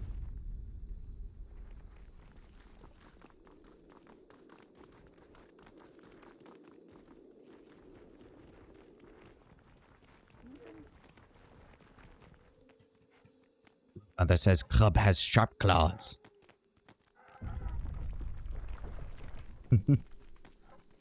Blackmaw. Human. The creature wrinkles her broad gray nose in disgust. Speak or leave, Beastwoman be. What is with the whelps? Blackmaws. The Beastwoman growls, her dark tone a mixture of both warning and pride. Strong, good whelp, smart cub. Have grown big, only 2 seasons old. Is early for whelps to leave Broothole and roam, but Prima need den to cage humans who hunted Elder Teeth. You mentioned Elder Teeth. What are those? Elder Teeth, pride of Stonestalker mystics. Precious plum crystals that sprout in Stoneland. When harvested, mystics can wear shards like necklace of teeth to increase strength of bite and strike. Why do the Stonestalkers care so much about these Elder Teeth? Elder Teeth are strength of Stonestalkers. Humans invade territory, claim to hunt rocks called Azurlith, but were spotted stealing Elder Teeth. Now lying humans suffer. Oh, so because you two have 2 different words for it, now everybody is at each other's throats over this. Oh boy, here we go. Brood hole. No, wait. I don't want to know. The beast woman tilts her head sideways, interested in your reaction but unable to comprehend. Is hole where brood are kept. Let's talk about something else. How did the Stonestalker tribe come to live in Azure? Human mulings make no sense. Come to live? Always live. Stonelands belong to Beastwoman from ancient seasons. Even when Beastwoman were blunt-clawed, no-fanged, and hairless like you... What? Even when the Beastwoman were blunt-clawed, no-fanged, and hairless. Azure lands belong to Stonestalker. Stonestalkers belong to 100 Has led tribe through many, many seasons. Since Beastwoman tore out throat and ate heart of last Prima. Why do you have a pit full of donkeys behind the spire? I don't recall granting permission to look at my asshole. Okay, that's horrible. Oh, that's horrible, Brown Bear. I love it. I don't want you to ever use that joke again. Please, no.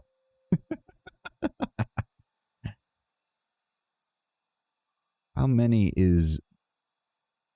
So evolution? Could be magical degradation. Could be anything, really. How many is many seasons? How old is 100 Blood? More than 5 many times again. Mystic count have decreed many and 100 seasons of blood. So if I were to challenge and defeat 100 Blood, that would be considered acceptable? The beast woman chortles and bobs, the sound disturbing like a rabid hyena. Clearly your words have provoked amusement. No human can survive fight with 100 Blood. No human can beat Prima of Stonestalker. She cackles with a disturbingly high and low warble, a hyena-like howl once again. Please try. Please, please. Tribe will enjoy watching Fatebinder die. She sobers suddenly, lip curled in a snarl. But even if human not die, even if Bluntclaw could best 100 Blood, Tribe would never allow human to be Prima. Stonestalkers will not submit to kith of those who once enslaved Tribe. I mean, I'm definitely not related to the people who enslaved you. Can't. Not even from this Do part you of have the eyes fucking... on this? Ooh, an amethyst. Thank you. Speaks for soil. Oh. As you approach, the hunched elderly beast woman digs furtively at the ground. She's startled at the sound of your footfall and rears up, clutching a gleaming shard of azurlith to her chest. Eve, Mystic Bee, speak for soil commune only with stones, stalkers, and tribe land. Human is neither tribe mate nor rock. Oh, okay. Fine. What is this? These are just... Oh. Turn back, human. Beast woman guards passage to Howling Rock. Protect tribe lands. Alright, we'll have to figure out the rest of this first before we do more there. The recessed space appears to be a nesting area where the beastmen young are often confined for safety. It has most recently been used to hold several captives. Why has human come to Stonestalker Den? Make trouble? Fight with beast woman? If so, beast woman happy rip claws through human chest.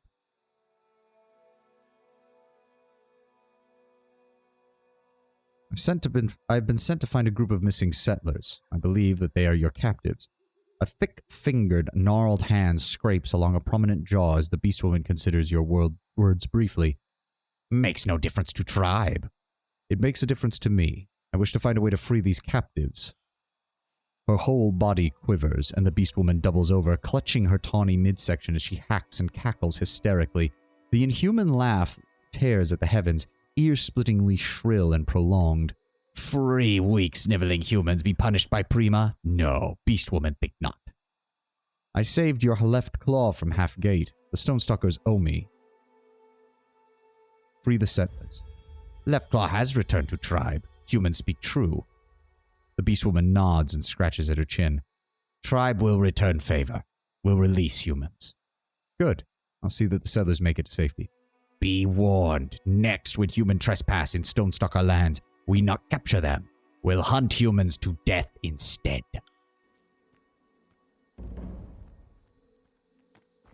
Okay. Who are you? Don't like humans in tribe land. Stink of sweat and filth. Look like ironclad but weak. Kill own for food on barren path. Interesting. Why would an ironclad disfavor slaughter innocent travelers on the roadways? He cocks his head to one side, thinking, how should beastmen know thoughts of humans? Saw with sharp eyes. Ironclad swarm scavengers at place with grey stone. Remember, because hunt was strange. Ironclad smelled of rot and were weak. Struggled to kill pack that was same size. That does sound strange. I'll need to look into it. Hunt in stealth. Ironclad's dangerous when encountered. Usually.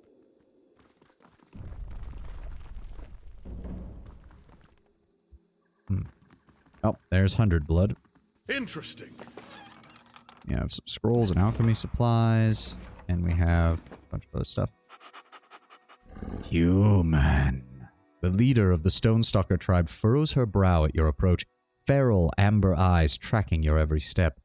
Who approaches 100 Blood, strongest in all Stonelands, first free Prowler, beast woman who reaches without bounds, mystic and Prima to Stonestalker. Really aren't just dumb, they just have instincts as strong as what intellect they have. Yeah, that does seem to be the case. It also doesn't help that there's a clear communications difficulty between them and humans, despite their ability to speak whatever the equivalent of a common tongue is. As they even pointed out, they said, don't touch the, what did they call them? The Elder's Claw or Elder's Teeth or whatever. So the humans were like, okay, we won't touch the Elder's Teeth. Of course, the humans are coming here for Azurlith. We know that Azurlith and Elder's Teeth are the same thing, but obviously most people don't know. Unless the settlers were just lying, in which case they're fucking idiots. She sniffs deeply, nostrils flared as she parses your scent. Ooh. The massive beast woman flexes, muscles rippling as she rises and snarls down at you. Prima remembers stench of cold sweat and hot breath. Blood and iron blades reek of human who crept through Stonestalker lands, of ironclads who pined for beast woman and thought to chain tribe, who hunted without mercy. Ah, because we're sided with the disfavored. Right, right.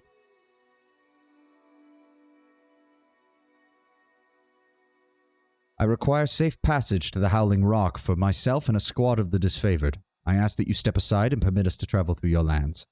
She flares her nostrils and huffs, simmering with a sudden and quick anger. Disfavored will see all beastwomen enslaved or dead. Will not help ironclad trespassers in beastwoman lands. Will not let humans through to place where Stone Archon freer of tribe now lies. Yes, agree. Should hunt ironclads to extinction, not help instead.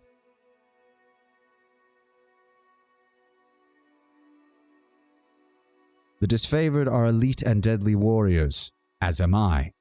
Even you beastmen must respect our prowess. Does Mountain Cat give thanks to Viper for death bite on hind leg? Human is right, beastwoman recognize skill of disfavored ironclads, but Prima will not happily allow predators to hunt in tribe land, to enter tribe den. They are not here to enslave nor hunt the tribe. I give you my word as a representative of the court of Tunon that they shall pass through peacefully, or face my wrath. She bristles and growls, leaning close enough that her hot, dank breath puffs against your skin. You think beastwoman listen to Fatebinder lies? Leave now, human, while human hearts still beat in own chest. I can see that we're in an impasse. Think beastwoman will let snakes snither into nests so easily leave? She sneers, yellowed fangs glistening with spit. We'll kill Fatebinder who speak for disfavored hunters of beastwoman. We'll crush into grit of ground and lap at seeping blood. Lumbering Stonestalker thinks to threaten Shadow Hunter Alpha. Kills in Shadow will happily cut-carve beastwoman to pieces, devour Prima's heart and liver, and steal mounted Shadow for self. Okay, well, at least we kept Kills in Shadow on our side by not intentionally pissing her off with this. Alright, Frozen Grasp. I'm already taking heavy damage and I don't like it. Okay, good. We knocked her on her ass. Move over this way so that we can do this. There we go. And now fire. You got this, Barrick. Just keep her preoccupied while I set everything around you on fire.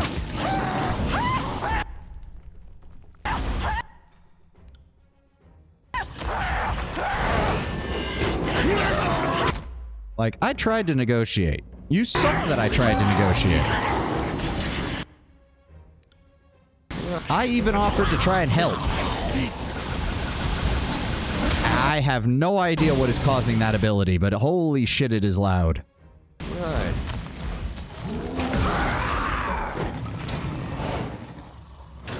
Well, it's a little too late, unfortunately. I need to try different tactics. This isn't working.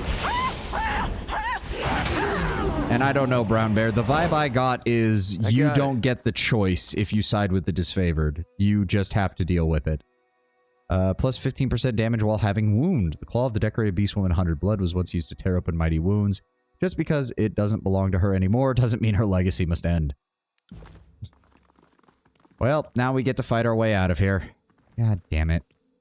Heads up. We Sucks to be us. Too easy. Did I seriously get petrified? Are you fucking kidding me? You son of a bitch.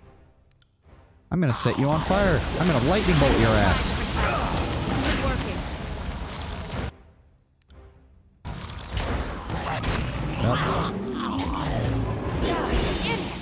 Well, I tried to help. I tried to be fair. No, I didn't try. I was fair. I was being fair. I was being fair. I was being a good negotiator. Y'all just decided to fuck me up. So, guess we'll just fight our way out of here because fuck me, apparently. This'll be. There we go. Draw him in. Yeah. They knocked Barrack on his ass with that. I get it. Wrong weapon for the job. I need to try.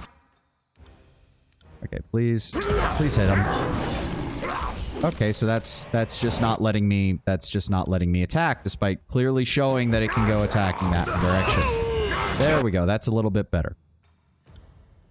Everything hurts. It's okay, Barrack. Just stand there and hold him in place. That's all you got to do. Right. Stun that asshole.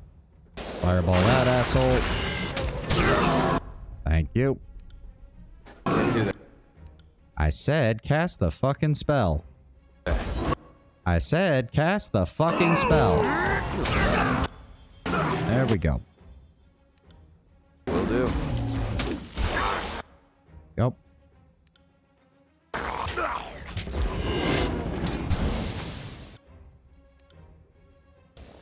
Are you afraid of death? Eric, if they were afraid of death, they wouldn't be throwing themselves at us in literal Right. waves. Oh, money.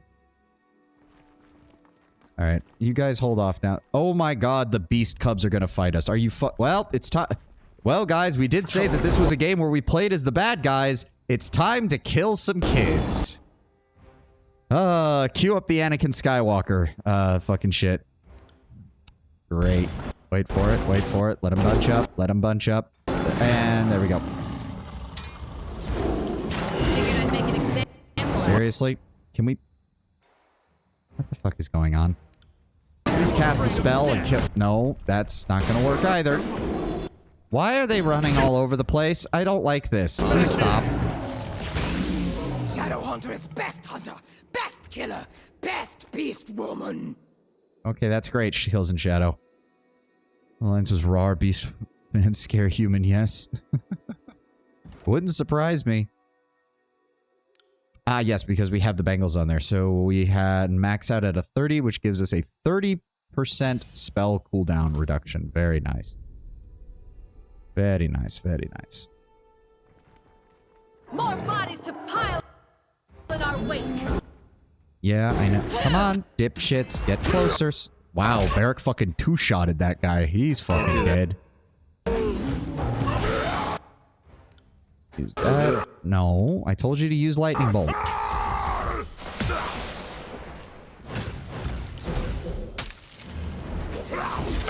Come on, finish killing him. There we go. Oh. Counted glory. +4 unarmed damage. Oh, I know who that's going on. Let's see. That gives 1 additional armor penetration when inflicting crits. Or we can just give her 4 additional damage, which seems to work a hell of a lot better. Oh, I'm the one with the talent. Doi. Moderately increases damage with magic staffs and allows them to strike multiple times. 6% chance to fire twice, 4% chance to fire 3 times. Oh, it's another bot. It's trying to ask for permission to speak. Cheap viewers on blah, blah, blah, blah, blah. Stupid fucking shit. Go away, bot. Be gone. Be gone, bot. Channel strength. Drains health from Bane, which is useful. Don't get me wrong. Spell reflection. Oh, we can actually... Oh, there we go. Adds fire damage to weapon attacks. Yes, blast is pretty good. That's pretty good too. How many more do we need? We need 3 more before we can access that. I'd rather get more magic. I want more magic. Give me more magic. Yes, more magic. That actually gets me a little more damage on the Bloodchanter's staff. Yes, very nice. What's up, guys? Alright, fireball. On it. You fucking petrified me, you piece of shit. Why does she have exhaustion? How does she have exhaustion? How do you have exhaustion? What the fuck?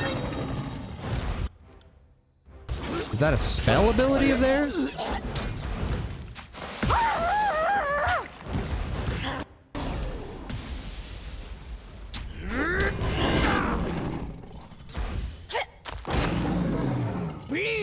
beg to live. Okay, yeah, it is a spell ability of theirs. And then there should be 2 more down here. Yep. Beastman's VA went hard. Oh, they did indeed. I gotta give them credit for that. Plenty of good fucking sound work on all of the NPCs in this area. It's so goddamn loud. Well, problem dealt with, I suppose.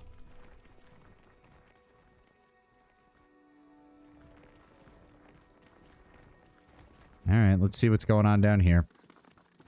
You guys alive? Fatebinder, please, these beasts took us from the plains. They're holding us against our wills. It's only a matter of time before they kill us and eat us. The Stonestalkers are dead. You're free to leave. Archons be praised, thank you. And thank you 1,000 times more, Fatebinder. We won't forget what you've done for us. They do a good job of making the Beastmen intimidating. Oh, yeah, they do. No. It's a good thing. Like, it does definitely seem like this is one area where if you're not siding with the Scarlet Chorus or Independent, you really don't have much of a choice. Yeah, we already did that. Anything Let's try not to special stand down out, here? shall we? Nope. Wait, what? Why is there a... Oh, right. There's camping supplies up there. There's a potion right here. Okay. Well, so much for the Stonestalker tribe. They're all fucking dead. Is there even anything... Ooh. Wait, what? What the fuck? Didn't we... That was from... I'm confused. I swear I sent that off a while ago. Can't say we didn't try. Yep.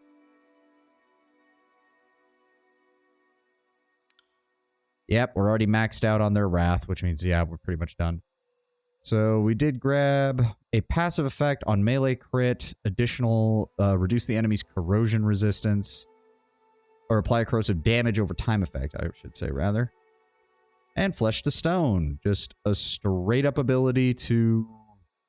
Yeah, it's basically the spell ability, but it petrifies instead of prones. Well, I tried. Yes. So there's...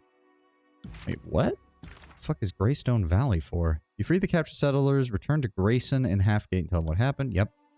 Travel to Greystone Valley in search for signs of disfavored attacks. Okay.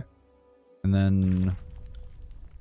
Speak with Radix at Howling Rock. So they're going to punch through. We don't have to go back and tell them. They'll just punch through. Dawning Spire. We really have to double back all the way? I guess we do. Oh.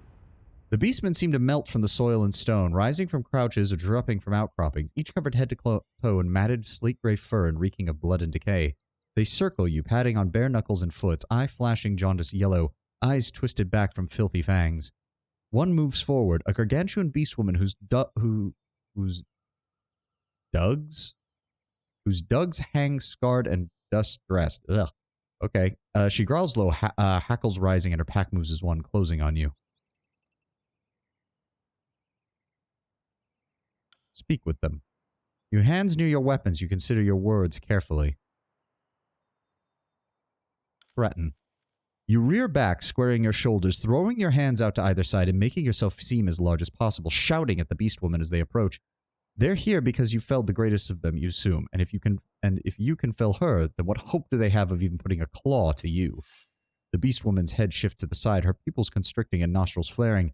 She chuffs quietly and then pounces without a word.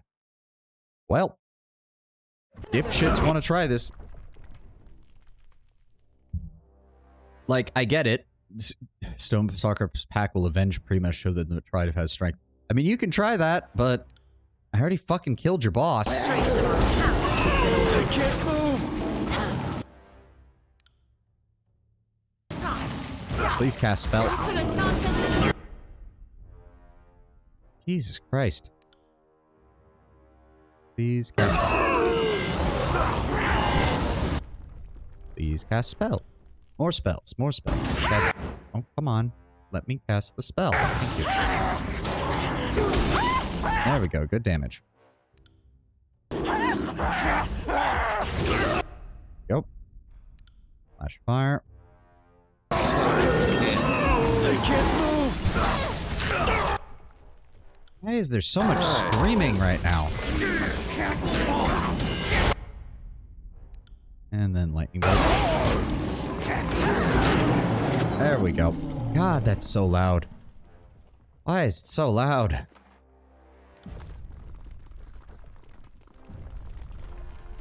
Is there anything else in this area that I need to be worried about? It's probably just a random encounter, so probably not, but you never know. Aha! There was something hiding over here. It's moss. Oh well. Oh, wait. Wait. Aha! Heavy bronze boots. That'll actually be worth a nice amount of money. Alright, keep moving. Can't say we didn't try. Can't say we didn't try. Oh, dear. You are naked. Why are you naked? Overlord's mercy. That hurt like shit. A fate binder. The man lifts his head, regarding you blearily. Stripped of his armor, you can see several jagged wounds to his throat, belly, and thighs, any one of which should have been fatal, but the man is clearly alive. Hey, Kairos, I thought the bastards had doubled back to kill me again. You need help. You're in pretty bad shape. He takes a blood-stained hand through his hair and grunts. I'll live. I don't care a rat's prick about that right now. He's disfavored. That does seem to be the case. He glances at the body of the man next to him. His face hardens. He clenches his jaw in anger and something colder, regret. What I want is justice. First, I need to know what happens. Scouts reported from civvies. Rash of caravans have been despoiled by disfavored troops. We knew it wasn't us, so me and Assad got detailed to track the problem. Didn't know when a squad of shields was missing. Tracked the bastards for a few days. Found the squad's bodies a couple of leagues downhill. Thought to turn back, but two of the shields, they meant something to Isolde, so I let him press us on. He grunts as he pops his leg, resetting shattered bone. We kicked a damn hornet's nest of chorus. They've been sniping our guys a few at a time, then using our armor to raid the caravans. So the chorus, disguised as disfavored, were hijacking caravans. The chorus used it to smear our name. It was just my reputation on the line, so be it, but I can't let them do this to the general. He suffers enough for us. The chorus will pay for this. They can't be far gone. The tracks, just over there. Head north. He slumps and curses, beading with sweat. You'll find those scarlet bastards. Be sure to give them my regards. Right before you cut their pissing cocks off. So that leads back out. Moving cautiously. I mean, that's what I assumed was going on based on the description. Doesn't surprise me that the Scarlet Chorus has been doing this bullshit. False flags and all sorts of crap.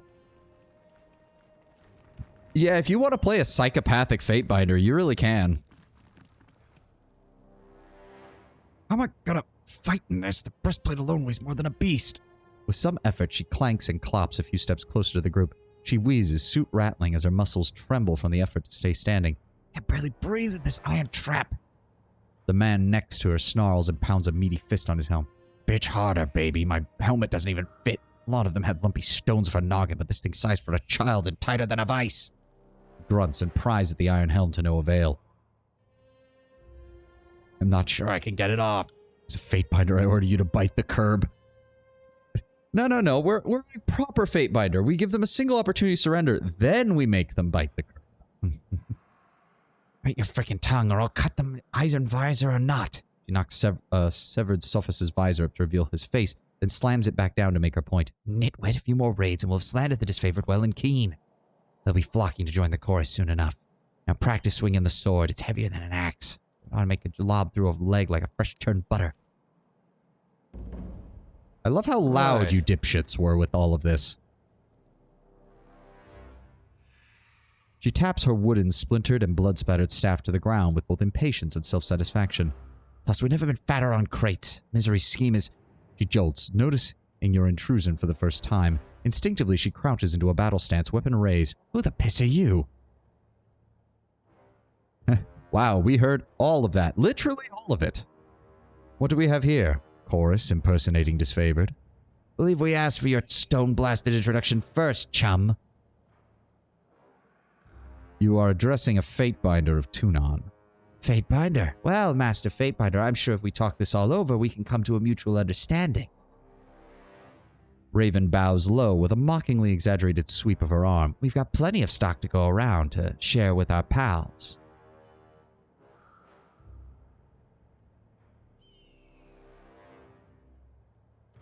The only agreement that we're going to come to is whether you'll travel to the Iron Hearth together peacefully to be punished for your crimes against the disfavored, or whether I'll be sending you there one by one in pieces. I surrender! The heavily clad chorus soldier clanks to the ground awkwardly as he attempts to bend the knee but fumbles under the unfamiliar weight of the iron suit. I don't know about them, but I didn't come here to die. I'm just following orders same as any other. Oh, no you don't. Get the fuck up and fight, you fetid shit. We've a job to do, and until we've seen it through, I'm not letting either of you give up or give in. The blood chanter swings her staff in a wide circuit, voice booming as she ensorcels her own comrades, spurring them to battle. Imbued with an unnatural and sudden strength, the ironclad soldier roars, rushing forward despite the weight of his armor, despite his previous reluctance. Kill him! He bays with an insatiable bloodlust, and behind him Prattle echoes his cry, charging forward to attack. Oh, they get the enraged status. Okay, okay. I see how it is. I see how it is, dipshit. Hold on. Adjust. There we go. There we go. We can hit all three of them. I'm enjoying this a bit too much. Smack, smack, smackity, smack. Get fucked. I threw a rock at you. Nope, not combos. Give me the Path of Frost. Let's hit all of them again. Good. And then we'll hit them with a Path of Fire. Good. And then we'll hit them with that. On it. Okay, switch. Go to Lightning Bolt.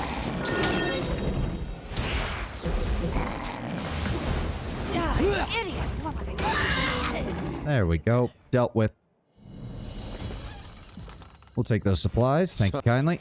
Sorry, I Take can't. kindly. Thank you kindly. Ah, Iron Walker help. See, this is what I mean, though. It's like... I'm starting to worry that Barrick's just going to start becoming useless if I can't get his armor better. Like... 'cause it's just not good enough. Armor 3. Even with the the Pierce and Frost armor, it's still not good enough. Oh well. Not much I can do about it. Anything over here? Nope. Can't Nothing do over that. here. Oh, she wants to talk. Oh dear. Alpha. Kills in shadow must speak with Alpha. Now, and clever hunter can reason why Pack would need to kill one tribe of beast women, weakest but largest tribe to best human prima called Kairos. But Shadowhunter wants to know, needs to know now, that Pack's slaughtering of beast women will not continue. I understand why you might be worried, Kills in Shadow. I have no reason to kill or slaughter any of the other tribes. I attempted to negotiate with the Prima of the Stonestalkers. I tried repeatedly. You were there. She was the one who swung first. It's true. Fatebinder is not lying. She huffs a breath of relief, even as she eyes you warily. Against her better judgment, she wants to trust you. Alpha, to Kills in Shadow, could not think to ruthlessly hunt Beastwoman extinct, and would not think Alpha could survive Bulwark's own fury and fangs once Beastwoman realized Human's plan. At the threat, she cracks her spindly knuckles, claws curving against the palm of her hand. They bite into calloused skin until her fist drips blood.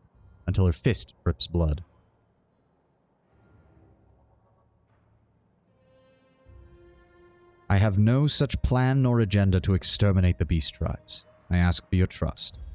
She snuffs at the space between you, curling her lips back to draw a rush of air over her tongue, tasting for a lie. Finally, she bobs her head, satisfied. I've seen Alpha accomplish much impossible feats. I've seen strength to rival Archons that hunt Beastwoman. Shadowhunters submit to Fatebinder. For longer. For now. No, nothing new there. Okay. You okay? Found the bastards that killed Isod. Rest easy. I have brought vengeance upon the guilty. Thank Kairos for Fatebinders, bringers of justice and order. Fuck the chorus screamers who'd openly affront the Overlord's chosen own. He grimaces a pained grin, then swearing and shaking, slowly stumbles to his feet, cracking a shoulder and shuffles sluggishly towards the distance. I won't forget what you've done, Fatebinder, he shouts to inform you, waving a two-fingered salute in farewell before he disappears over the bridge. I'll make sure to tell the lieutenant and the others at Jagged Maw what you've done for us. Alright, that's taken care of. At least we managed to get that information out of the Stone Stalkers before everything went to shit. Yep, they're set up right at the base of the spire. Alright, let's get in there.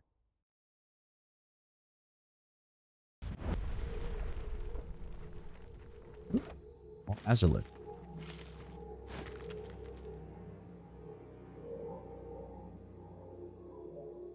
Oh, it appears the Azerlith is literally growing either out of him or into him. Still rumbles and moans, but look, was carved from stone, is huge and powerful, even.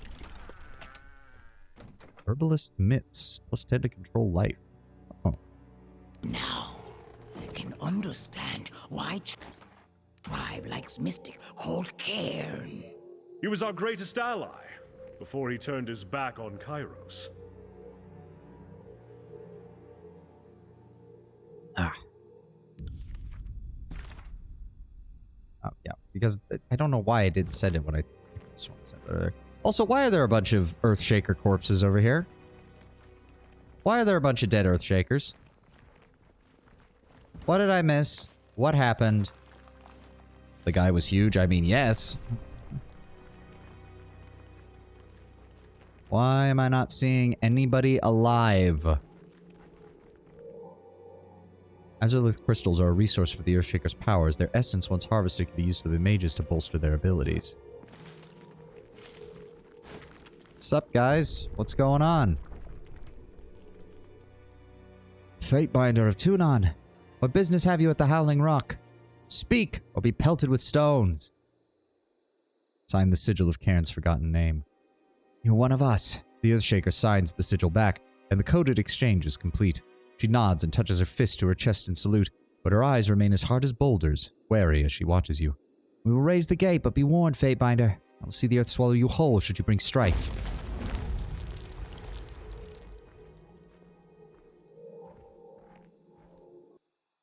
Oh? Sir, wait up! Sup, guys? I was expecting to find you already here, so what's going on?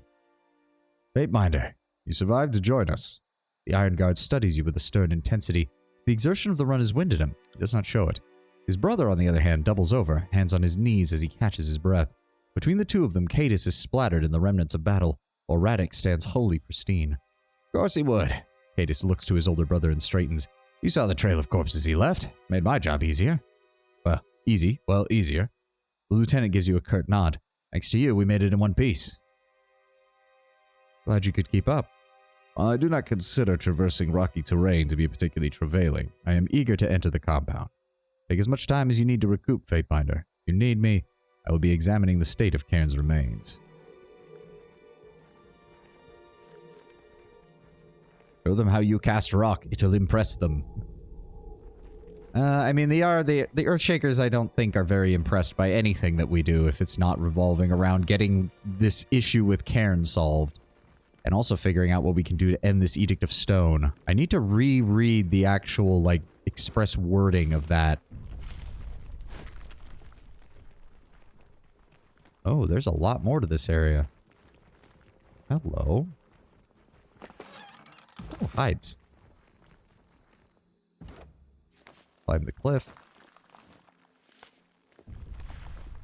Hello, what have we here? And then this leads to a rope. I'm stronger, best hunter. Go ahead and give her some more accuracy. Go ahead and... and a bonus to subterfuge on the party. Use from stealth. Targets will be terrified instead.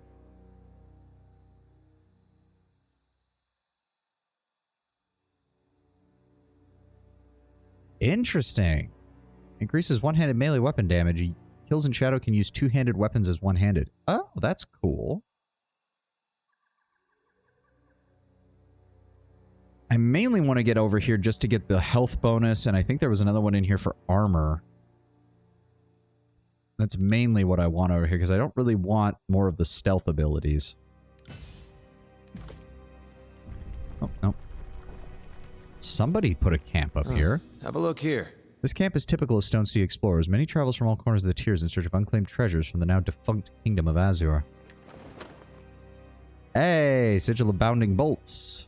Do we already have that one? We don't. Yes. Oh, magic.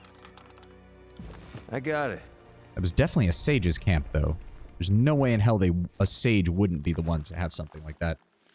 Edict should be in your journal.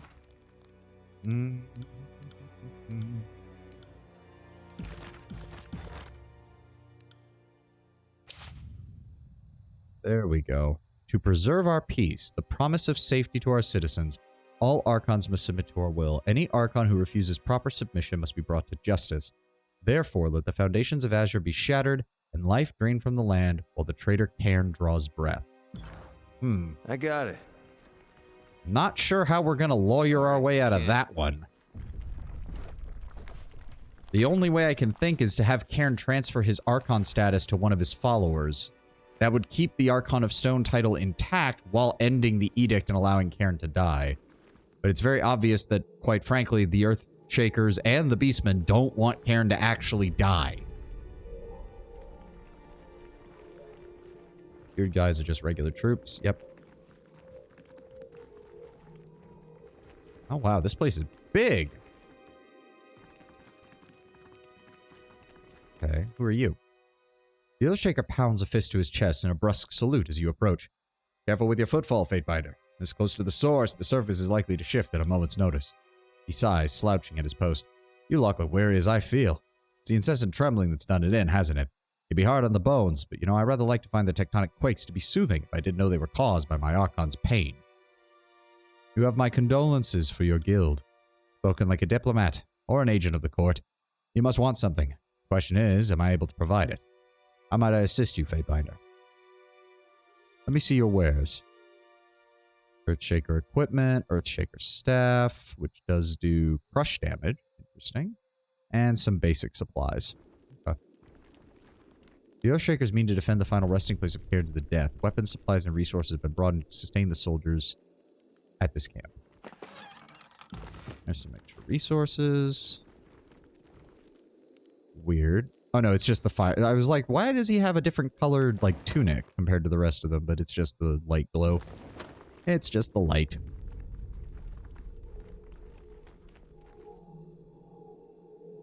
There's no way to get over there, so the rest of this must be over here then. Nope, you guys are all just regular dudes. Yep. Yep, gotta go around. Oh, Azurlith. Drug recipe. I'll Sorry, take it. I can't. Can't go anywhere there. Can't do that. Ooh. That must lead into the spire itself. We're gonna have to go grab Lantry then at some point. There! See that? Oh? See what? Ooh, indigo. Very nice. Cairn's remains lie here, collapsed in a pile of azurlith and stone. The Wandering Archon was destroyed by the might of the Edict of Stone. I mean, he obviously technically hasn't, or the Edict would be over by now. Fatebinder, I presume you are adequately rested. The Stone Guard studies you with a stern intensity. Well rested, huh? Cadus jerks a glance at Radix. Hate to think of what it means if that earlier show wasn't a Fatebinder at peak performance. The lieutenant gives you a nod. Glad you're with us, sir. The commander touches a knuckle to his chin in thought. I must admit I am as well, especially in weight of recent discoveries. What discoveries? What's happened? While I served Ash at Bendrian's Well in my stead, the guild succeeded in their mission to locate and guard the remains of Cairn. Of course, none of us expected that he would have survived. He nods once in admiration of his former master. Hey, Stylish, welcome, welcome. My Earthshakers commenced studying Cairn and as a result have unearthed a rather invaluable finding. Cairn yet labors to survive. This, of course, is ultimately infeasible. Even the mountains cannot withstand the force of Kairos' will. However, our Archon has retained a considerable sum of arcane energy. Energy that my guild could harvest and wield. So in return for everything Cairn has taught you, you're going to harvest his life force. It's like Cairn really did have children. Horrible, horrid children. Lieutenant grunts. According to the general, as long as Cairn lives, the edict will keep tearing up the land. Honestly, that's good for us, bad for the rebels and the chorus.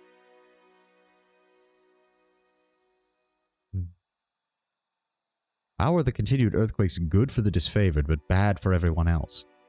Simple tactics, sir. Ruined farmland is less food to feed the masses. The disfavored have more supplies stocked in the region. Since there's fewer of us, we need less rations overall. Plus, we're made of sterner stuff than the chorus and the tiersmen. It'll be fine. Meanwhile, a starving army will be easy prey for the general. We'll force the enemy to squabble over supply lines while we sack their positions. Basic, barbaric, but effective. If Earthshakers harvest and use Cairn's energies, will that not kill him and thus end the edict that continues to plague the land? Your assumption is correct, sir. But my Earthshakers have devised a ritual wherein we will extract and expel Cairn's energy in one concentrated pulse upon his death. It would permanently ravage the land, starving Narat's chorus and the rebel army, and enabling us to end the war. The Iron Guard salutes you, steadfast in his devotion.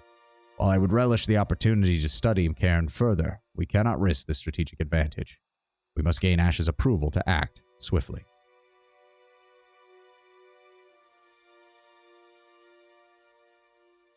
This is an operation.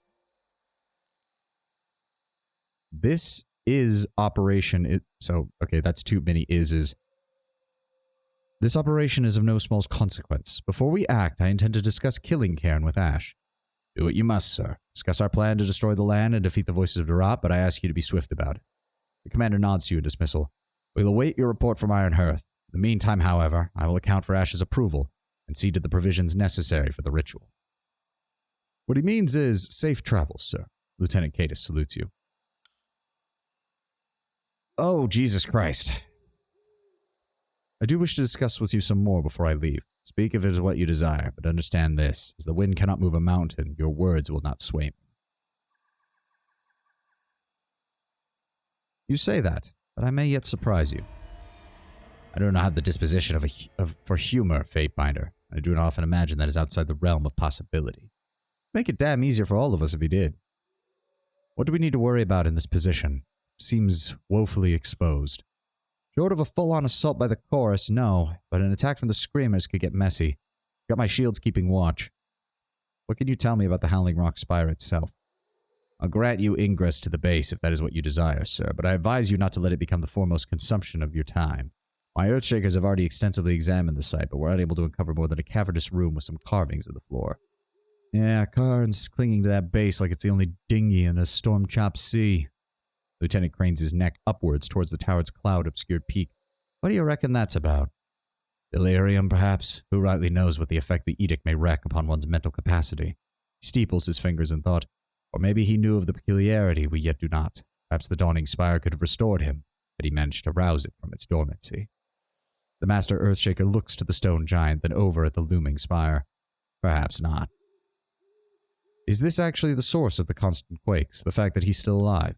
Cairn was defeated, but he's not entirely dead. So long as his essence remains bound to his body, the Edict of Stone will remain in place. Yeah, we're pretty sure we've been over we've been over this. Yep, we've been over this. Why do you think Cairn betrayed his orders? The disfavored officer scrubs a hand over the nape of his neck, hesitant to answer. Why would anyone? He shrugs. The words full of vices to tempt a soldier. Booze, brothels, betting.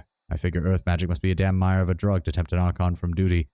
Guess they aren't so inhuman after all. Maybe if we just plug his nose, it'll work? I think it's more just literally that his soul is bound to his body and it won't leave. And so long as it hasn't, then he hasn't technically died, and thus the tremors continue. Okay, yeah, the other one's just going to be a repeat. Okay, we need to go talk to Ash, and then we probably need to go grab Lantry because we're going to be inside of there.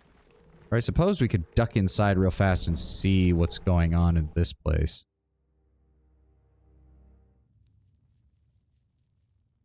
Oh. Interesting. We're already... there is no grand fucking dungeon to go through. How they got their color and why they don't burn out is a mystery. Brown quivers and gleams. Watching with mystic eyes. Watching without blinking. Does Kairos' edict follow the word or the spirit of its wording? I guess it depends. It can depend on the region, because as we saw with Stalwart, it shouldn't have worked, but her renouncing her claim, her child's claim to the regency of Stalwart did break the edict. So for all we know, that might actually be the case, that it is able to do that. Nope, not that one. Oh, okay. So that was the third one. All the other ones have only been 3 parts. I mean, my guess would be that it forms like a crescent moon. Alright, well, I guess we need to go touch in with Ash. And see what the hell was going on. Right? Yes, update Graven Ash. Travel to the Shattered Bastion.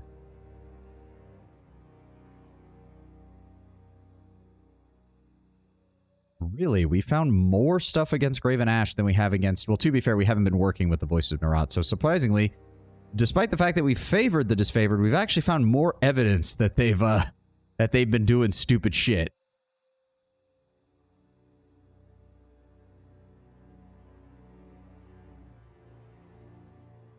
Very interesting. We still have, yeah, Aurora Spire in the Dune Sea, and find a way to the top of the Dawning Spire.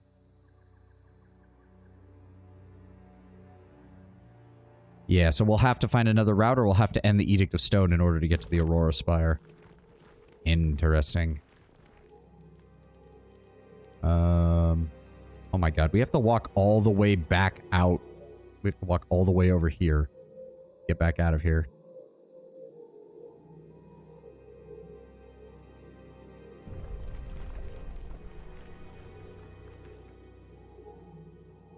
Wait. How do I... Yep, we gotta go here, climb up there, and then walk all the way over there. Jesus Christ. You can brute force it. I mean, yeah, I think I see where the sigil sign is, and we might do that, but I want to update Graven Ash first and see how that's going to work out for us.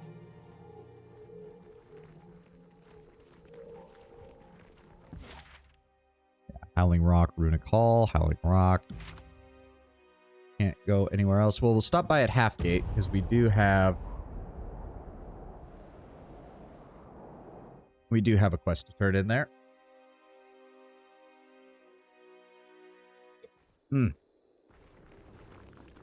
Oh, there's more people around. You have anything new to say? Nope.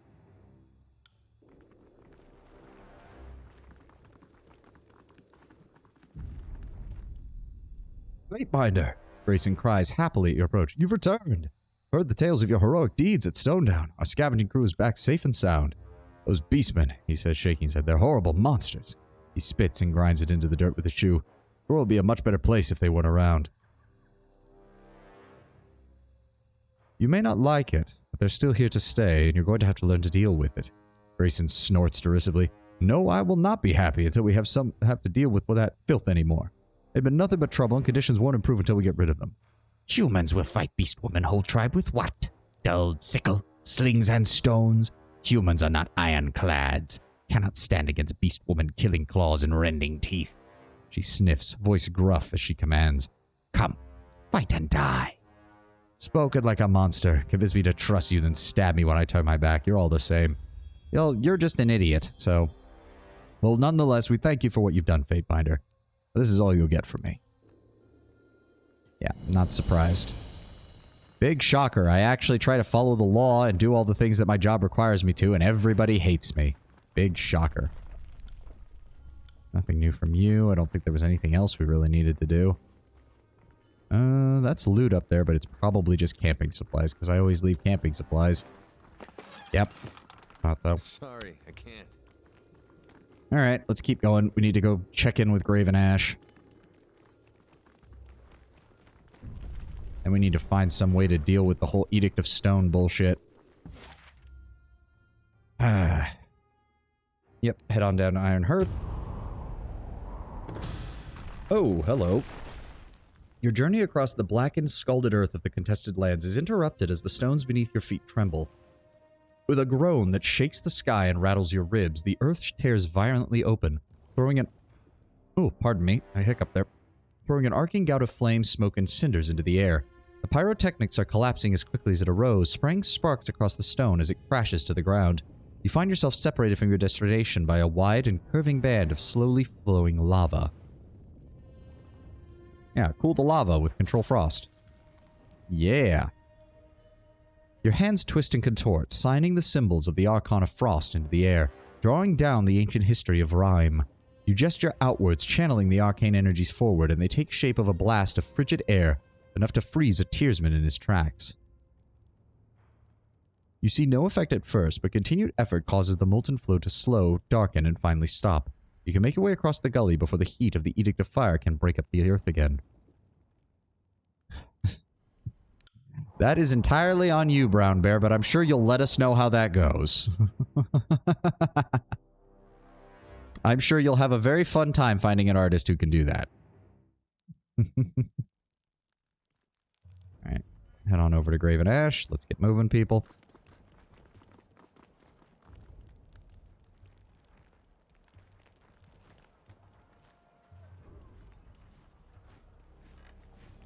Ugh. Okay, give me 1 second, guys. I've got to make a quick bathroom break, and then I'll be right back. I'll be right back. Give me 1 second.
Oh, sorry about that. Just really needed to go to the restroom. All right. General Ash. You seek counsel from me? Why wouldn't you? True wisdom comes from awareness of limitations, and I have much to impart. What is it you require? I made contact with Cadis and Radix. A quarrelsome pair, but I do like to see family moving against the enemy together. Their bonds are more reliable than any number of like-minded countries. What have you to report?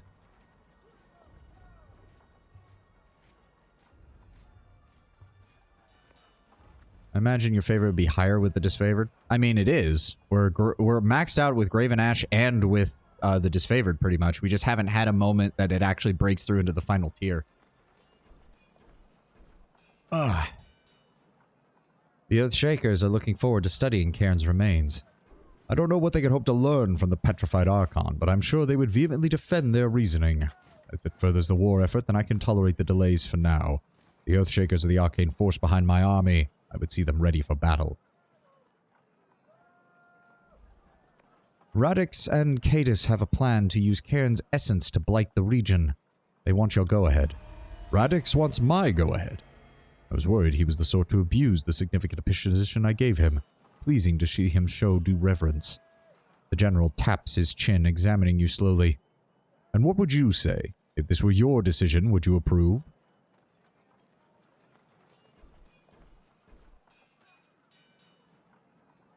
Meddling with an edict could be an insult to Cairo. That, I mean, we've already been doing that.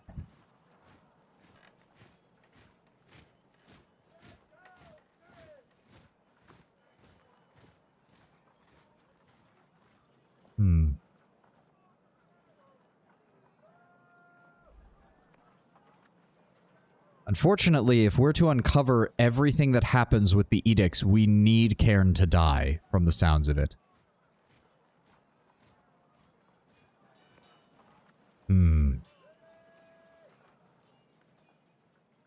Slaying Cairn would follow through on Kairos' commandment, and if the Earthshakers are right, their plan will render the land barren, which will starve the chorus. I concur. The Edict of Stone makes Kairos' opinion on this matter clear. The Overlord wishes Cairn dead. It is our duty to slay him. We were wise to bring this to my attention. The Archons fall under Kairos' jurisdiction, and that includes what remains they leave behind. We are fortunate that Kairos wished the Archon of Stone destroyed. I believe this offers us the freedom to dispense with his corpse how we see fit. Tell my men they have approval to carry out the plan. I would see the voices of Narat and his howling mob starve to the point of cannibalism. That would deplete their numbers.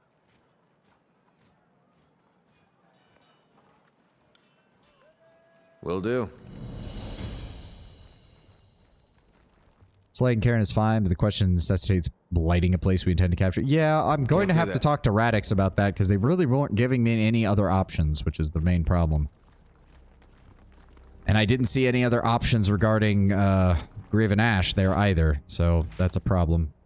Did her thing light up? The Beastwoman scents you before she sees you, flinching well before her wary red eyes settle on your face. She both desires and fears your power, and the emotions war evident on her face. Alpha, Fatebinder wants Beastwoman? Are you happy that I rescued Leftclaw? Fatebinder is good, Alpha, to kills in shadow. Listens to Beastwomen's demands like all males should. Must like Beastwoman to fight for former packwhelp. She pants and scratches the back of her mane, lurching forward, closer to you, her breath puffing hot against your neck. Her dark pink tongue lolls, dripping drool onto your shoulder as she grins. Beastwoman, too, likes Fatebinder. Okay. Did more progress with her than you did with Verse. That's the scary part, isn't it? Actually, every time we've asked this, it's always said insufficient reputation. Good, yep. And many more than 5 went to prowl length of old walls during dark of nightfall. Killed many Bane, but could not kill all. Bane are strong, tough hunt even for beast women. Had to run, flee. What's your opinion on something? Is good to ask beast women. Are brazen. Old. Many seasons. Should be weaker. Beast woman does not like smell. Reeks of coal ink and lies. Is mystic. I've seen that part. This is the first time since Stalwart that I... What about Verse? Nothing there Good different? human brood mother is strong. The first time I've been called a brood mother. That's not wholly inaccurate. Twins count as a brood of 2, right? Well, I'm mostly certain you meant that as a compliment, so thank you. I know that's the case, Lord Brabber, but it's more because there were some of these that were locked due to loyalty requirements. That's what I'm more Incessant checking. morning lark. Ceaseless chitterer. Okay. Lead conversation. Fatebinder has many what? I don't think there was anything else in there that was locked off because of that. Yeah, so we're gonna head back to the Dawning Spire. I think maybe we could brute force this. Who did she call ceaseless chitterer? Siren. Who it just occurred to me, we have not brought on any fucking adventures yet. Right. Not surprising. But hold on, let me see here.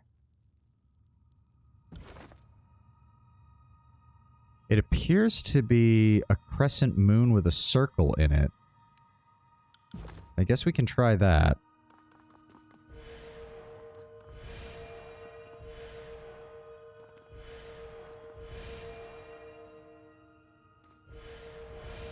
Will do. Right. Yes. Crescent moon, so that's gonna be... Yes.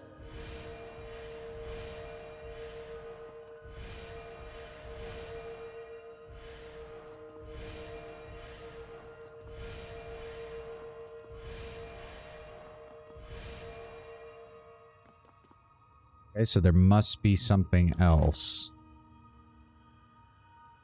This part is curved off. Are they always symmetrical? They have been so far.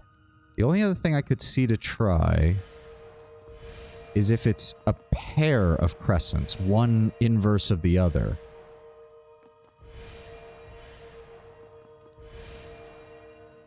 And this would...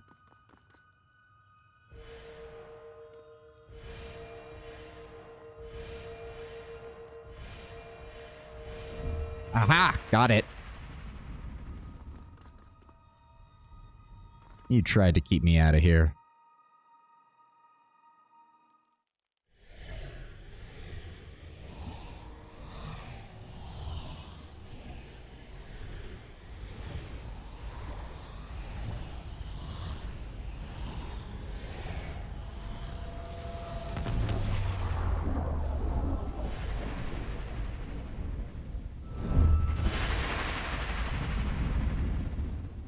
The now familiar light of the spire courses skyward, trailing off in the horizon to the direction of Vendrian's Well. You feel the ground beneath you fall away as you give into the warmth of energy surrounding you. The dawning spire of Howling Rock gives you the impression of slow, inexorable movement, like a glacier of living stone. Unstoppable force moves at a pace that no eye could follow. The tower's very immobility is a pretense. With a triumphant heave, you feel the will of the spire stretch across the distance to link its power with Vendrian's Well. Too bad Spire could not save Stone Archon from falling to Edict. Beast Woman thinks Spire would have wanted to.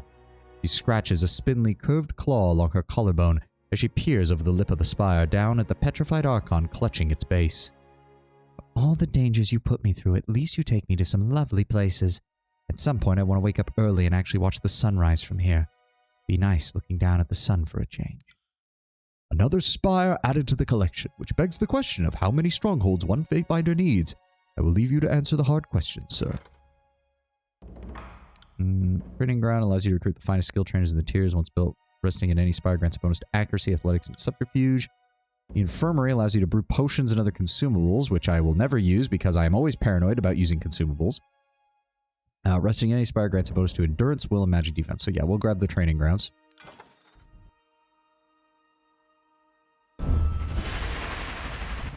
Oh, hot damn. It's practically a fucking Roman gladiator arena. Right. That doesn't... Oh yeah, that is Lantry. For a second, it didn't look like Lantry. It looked like some random dude. Ooh, an iron axe. Go ahead and grab that. And we have an Imperial Iron Falcata. Oh, there's Siren. Okay. Thank you for having me, Fatebinder. The man before you offers a nod at your approach. Oh. He's a Bronze Brotherhood. So about that. Yeah. The name is Reese, and I'm here because I'm good at two things. Killing my foes and seeing where the currents flow. I'd rather not get caught on the wrong side of history, so I'm here to humbly offer my sword. I'm well versed in most forms of combat and can help you stay versatile during your fight should you wish. Why did you choose to follow me now? These spires have towered over the lands for generations. Whoever made them was far beyond us, mere peasants on the ground.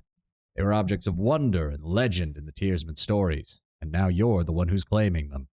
He looks directly at you, conviction in his eyes. That's reason enough for me. What can I do here?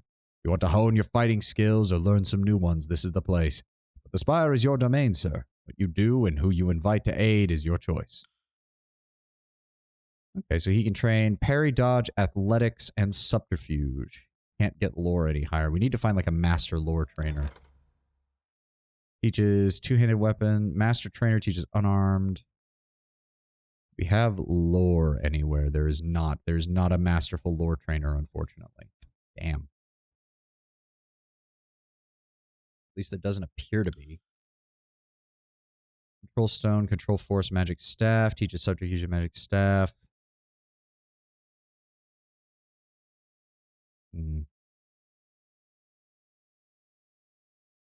Yeah, there does not appear to be anyone who does lore. There's the master trainer who does control fire, but...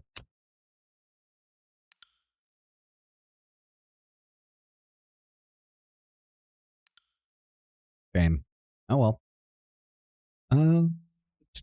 We'll grab Dream Slayer. We will grab Control Frost, Control Lightning, Control Force, Control Illusions. That's a nice spread. Go ahead and grab that. Regularly provides hides. Yes, we need that because we're almost always behind on hides. One-handed, two-handed, and dual wield. Go ahead and grab that. How many more do we get? 2 more. One-handed weapons, subterfuge, and parry. Yes. And then lastly, unarmed bow, athletics, and controlled vigor. Yes, there we go. That maxes out everything here. Sound effects, don't want to play. That's weird. Bronze guitar. There. Stash. Increases armor penetration. Very nice. Ooh, 10 hides and a Tearsman great bow. Oh, that put it in my inventory, didn't it? We don't need that. There's nothing else here.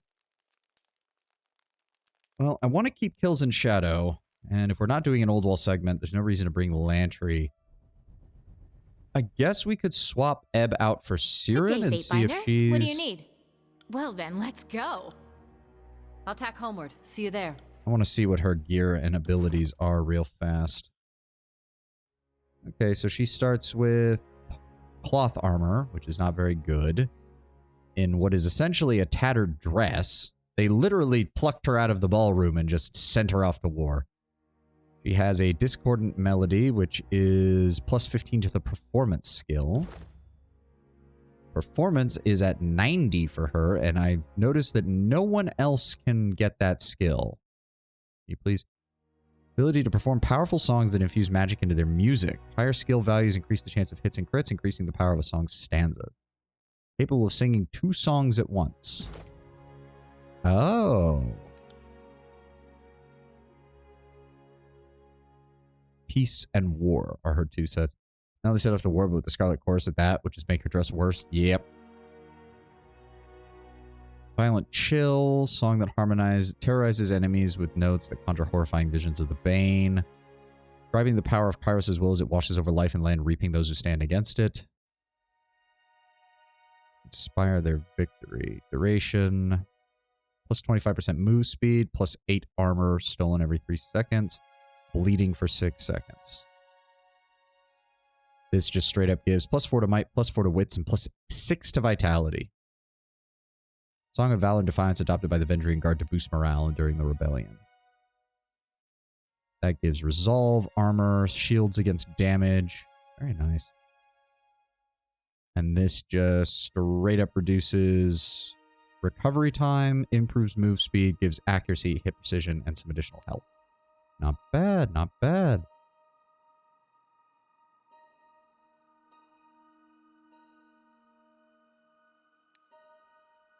The tiers we march. Okay, so they've got some mixed effects depending on how you want to do this. Minus 6 resolve, minus 10 dodge, minus 10 parry, weaken for 6 seconds. Ah, okay. Arya bolsters the party's... Oh, she got that at level 13. Yep, capable of singing 2 songs at once.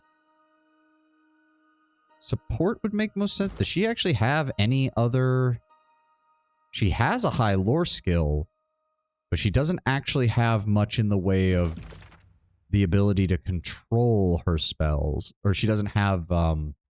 She does not have high skills in any of the actual elemental control abilities. That makes things difficult. Surprisingly, she has the highest resolve of, I think, anyone that we've... Yeah, her resolve is even higher than Barrick's. We have 14 talent points. As long as she is not wearing heavy armor, she gains 50% critical deflection. While not wearing heavy armor, she is immune to engagement. When combat begins, Siren reflexively cries out, protecting her and her allies, significantly increasing endurance, will, and magic defense.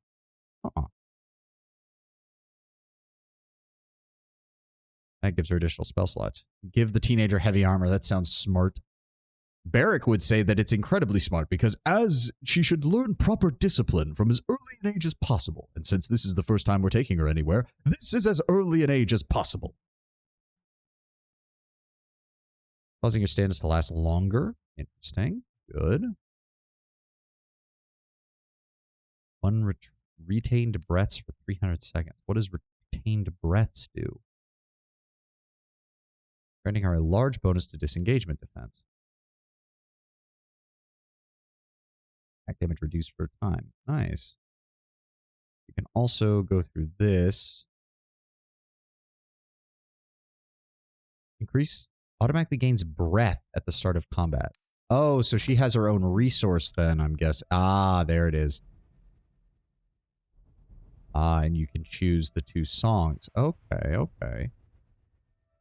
She has Shattered Stone. No, that. Yeah, that's the one we do as a combo attack.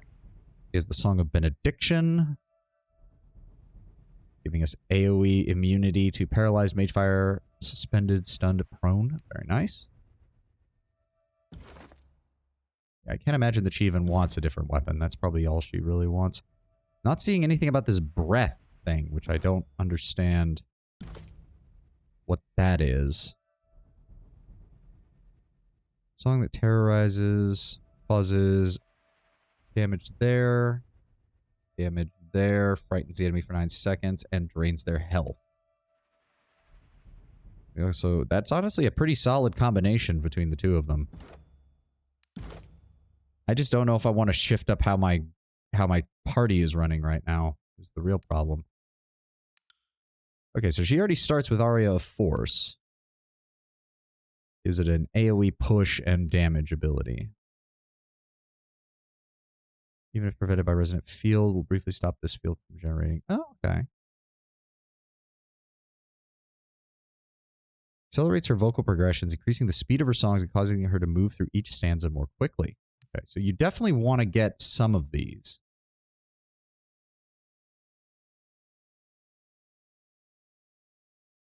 The last long... Oh, but we can only choose one, can't we? So, rapid... Yeah, don't save. I'm not changing anything yet. So, the attack one will have her move between the different effects faster. The slow one will have the lingering stuff last longer. Okay, okay.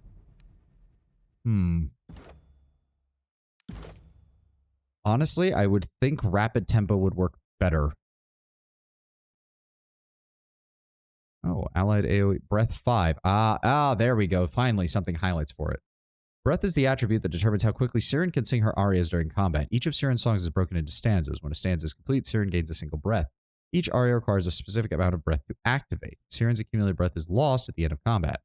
The quick breath and sustained breath talents allow Siren to gain breath at the start of combat and carry breath over between combat encounters.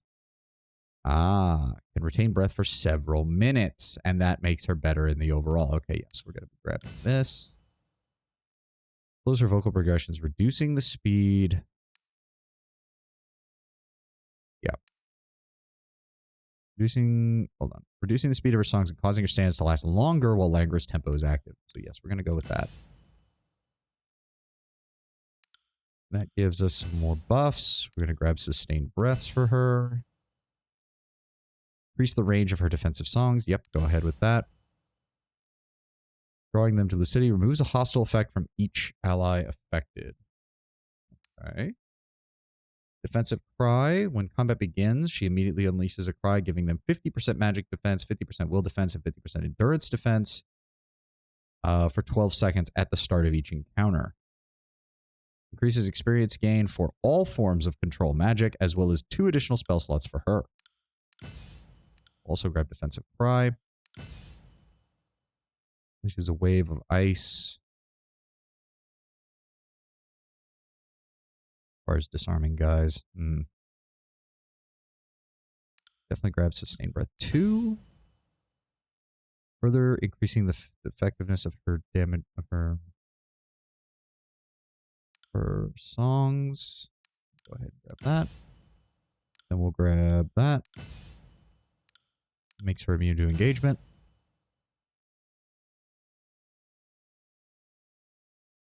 Has the power to preach into the minds and completely revive them. That actually is very useful. Continue giving her that. And then Aria of Memories versus Aria of Nightmares. Ooh. Summons the embodied nightmare. Summons the embodied memory. Lasts for 60 seconds. Requires 8 breath. Recalls a happy memory, begins to sing. The power of her voice creates an embodiment of her memory that will serve to protect her and the party by forcing nearby enemies to attack it. Ah. So she can help tank. That's actually quite nice. And then we'll grab the Aria of Respect. The problem is, I don't feel like wasting time setting up all of her magic shit. So, Eb, we're grabbing you again. This was just to see what Siren has. What is it? Of course. I will meet you at the spire. Yes, thank you, Siren. Thank you for being understanding of this. Why did it put you in the middle again? Stop putting Eb in the middle. It's supposed to be in the back. Okay. I do want to run over to Ocean Spire real fast. Teleport us over there, please. Do have some resources to grab, and I want to see if we can improve Barrick's armor again, because I feel like he's going to need it if we're going to be stuck in the damn thing the whole time. What have you made for me?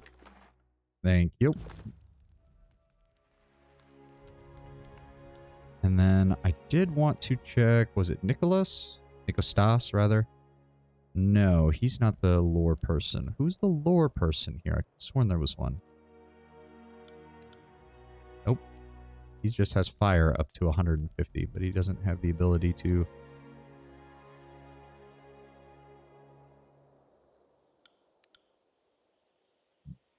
None of these have been anything that I've really wanted to check either. Well, that could be good. That is light armor leather. It does have the good deflection, and it is a legendary item, but we don't have the Hound's Hide mantle, so so much for that. Twice forged bronze shirt. Zeal. +1 quickness. Not bad. Maybe that would be good for verse, but...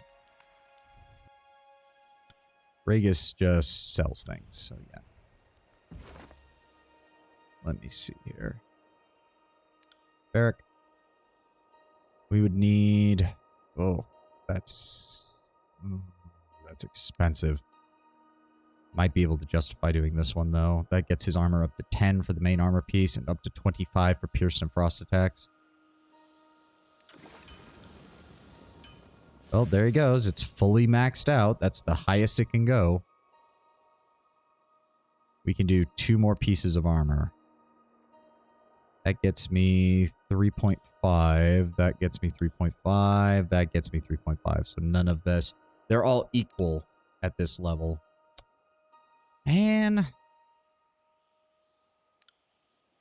was hoping to get more out of it, but okay.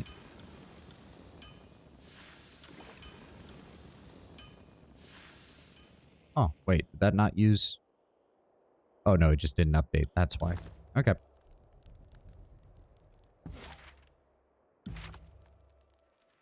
Arcane infused. Plus 33 magic defense. Doesn't really matter to me. Alright, let's jump back to the Dawning Spire. Down to Howling Rock. Well, actually, no. Go to here, because if I go to Howling Rock, it'll probably teleport me to the edge of the area, which would take longer to get the fuck out. Whereas if we just go here and then walk outside, we'll be right next to where his corpse is. That'll be much easier. Much easier.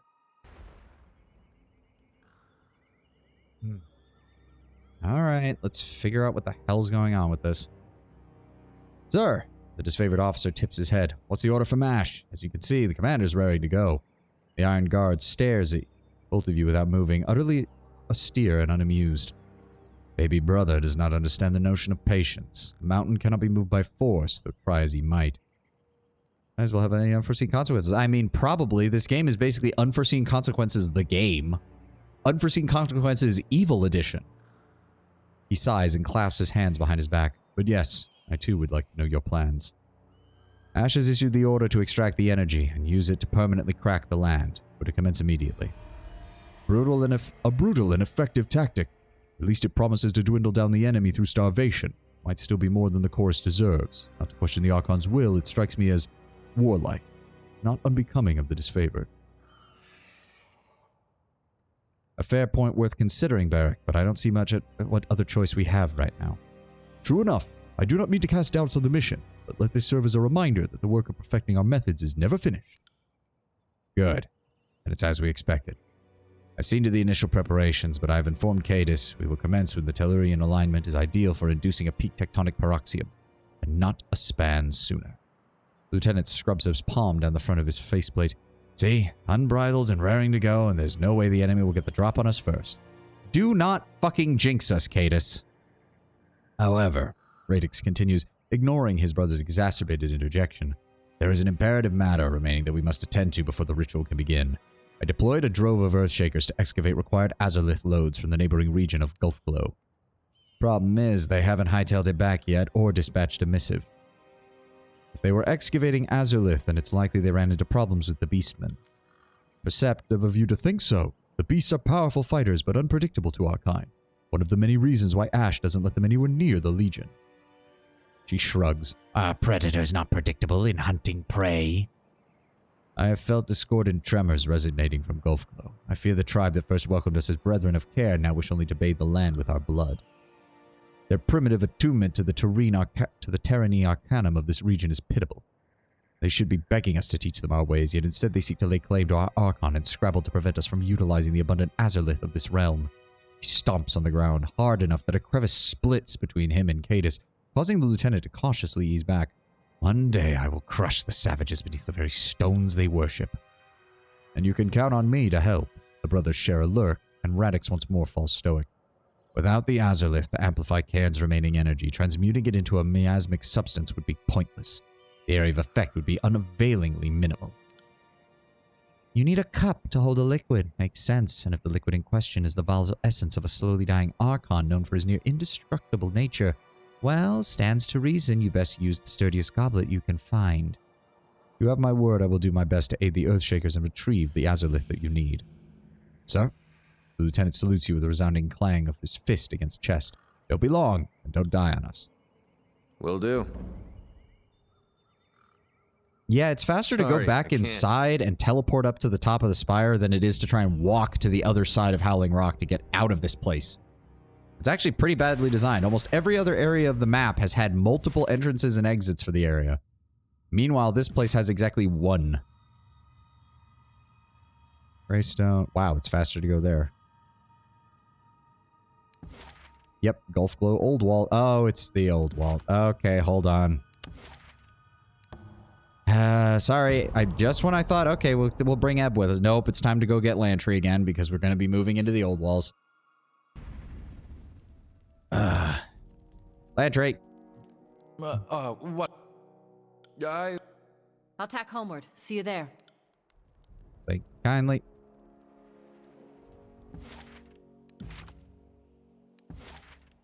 There we go.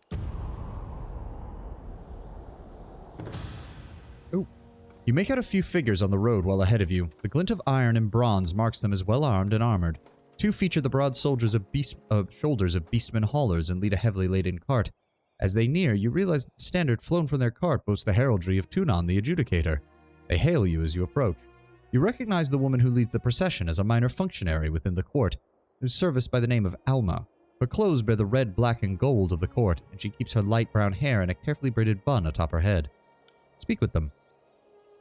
Fatebinder Savani, she greets with a bow. I travel in the Archon's service. The cart behind me is laden with supplies at reasonable price. Is there anything I can provide you? Let me see what you have.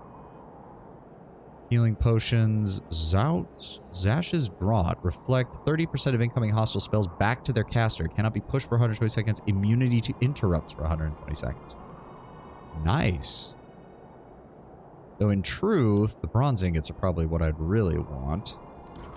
We have enough to offset the cost. Yes, we do.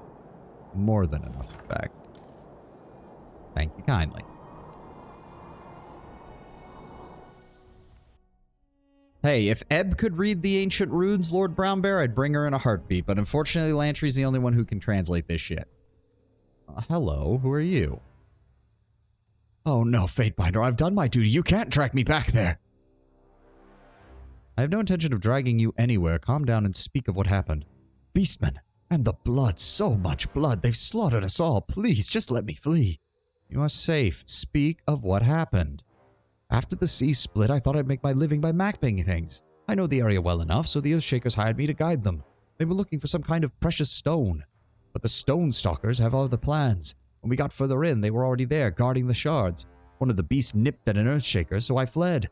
I've done my job, Fatebinder. Getting ripped to shreds is not part of it. Fatebinder. The Earthshaker pounds his chest in a salute. He casts a sideways glance to Lycon before speaking. Ignore the coward and allow me to enlighten you on our situation. I assume you've come to help us. Well, you don't need me with the Fatebinder here. You two want to go at it with the Beastmen, it's your funeral. I'm out of here. Alright, give me a situation report. Your impeccable timing. We seem to have entangled ourselves in a rather bloody rumble with the Beastmen. Rumble? She scratches her ribs and yawns. Stone Stalkers don't rumble. Stone Stalkers slaughter. Beasts will always be outclassed by superior training. That's not an opinion, that is a fact. Your average lice-ridden creature has no concept of formation or total obedience. I'm not rice-litten. Beast women do hunt prey with ploy and form. Understand when to obey, when to balk or bite. Disfavored only survive because tribes are not yet hunting for ironclads. Soon, season will come for spilling iron blood. Curious that the Earthshakers use the disfavored emblem. Well, if I remember correctly, they are from the same northern kingdom. They were already part of that same cultural milieu before Graven Ash finally bent the knee. Oh, needed some water. It's probably why Chiron was considered the magical arm of the disfavored, because he also was a northerner. Most likely, Graven Ash wouldn't trust any other magical school.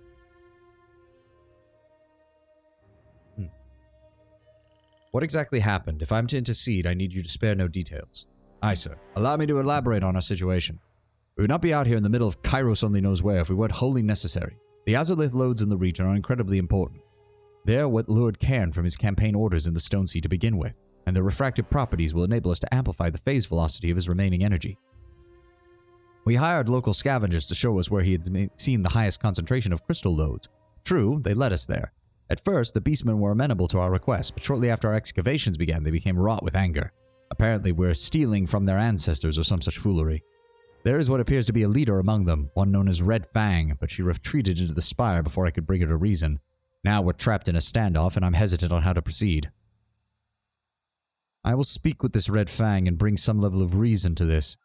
So as you wish, Fatebinder, just be quick about it if you could. I can't say the tribes have a reputation for patience. I'd like to avoid conflict if possible.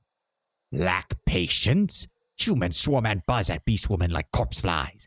It's natural for beastwoman to quash annoying pests. Alright, here we go. It's another attempt at actual communication. Probably gonna go horribly wrong. Rose from earth blood of Stonestalker's ancestors. Humans will not take such from tribe. Okay. Beautiful purple crystals. Maybe you found something. Oh, what or the? maybe you've not. Where did that come from? Why is it standing next to you guys? Did you fuckers set it, or did somebody else? That's just a regular beastman. No name there. So we can go down that way, or we can go the other way. Yeah. Well, to be fair, from the sound of it, the beastmen were fine with them coming in at first. It was only when they started removing the Azurlith in large quantities that everything started to go to hell. So the Earthshakers at least tried to talk to them. We touch Elder Teeth and Beastman will tear out Earthshaker's throat. So obviously we don't want to touch that one then. We'll hold off on that until we figure out what the hell we can do to disperse all of this. If we can. Real question. Oh, there's... Oh. Whoop-de-fucking do. Alright, head this way. Might we not simply break it? On weapon crit, additional fire damage. It's a masterwork axe. Very nice. Axe trembles with pent-up aggression when swung in a wide arc. Trails of heat and wisps of smoke follow in its wake. It is almost this. It is, I think, the same as that one. It is. The only difference is 18 to 36 arcane damage versus 15 to 28 fire damage, but with a larger radius. That actually looks so much more badass in my opinion. That looks so much better. Oh yeah, no, we're keeping that. I don't even care if it's a slight downgrade in terms of the fire damage versus the arcane damage. That looks so much better. Do you have eyes on this? Oh, for the love of... Speaking of which, we need to level up Lantry. Get him more spell cooldown. Yes, please. And then we need to get him down to the lore skill and the spell slots. We need imbued with the power of frost and will slow enemies. While in this stance, Lantry attacks. Oh, it's a stance. Oh. Drains magical energy from the target, silencing them and lowering their magic skills. That's probably a good idea. Gains a passive bonus to subterfusion dot. Now, we're going to go with Mage Slayer.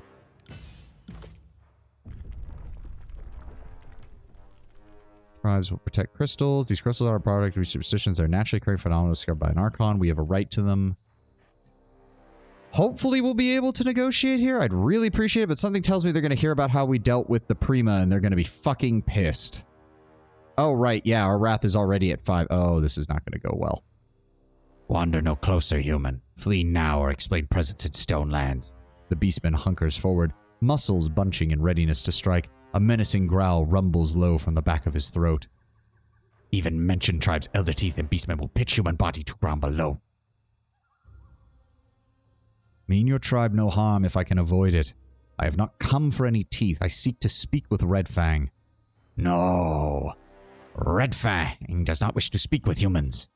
Leave now. Beastmen will let human live.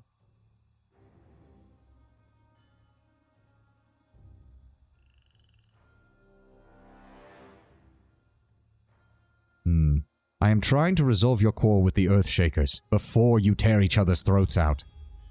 The beastman slits his slivered eyes warily. He sits back on his haunches slightly, but his muscles jump with a mixture of excitement and fear, thrill and terror. He lolls a pale tongue out the side of his mouth, smirking. Fine. Enter at own peril, human. That didn't sound right. Something's up. Ooh, broken maw. On weapon crit causes bleeding. Ooh, we might give that to Verse. That sounds like exactly the kind of thing she'd like. No, no, no. Don't grab any of the crystals until we've resolved the issue in here. Once we've dealt with that, we'll see about things. What is up here? What the? Smells strange. Ooh, it's a pearl. Okay. Can't do that. Weird. Just kind of sitting out here at random.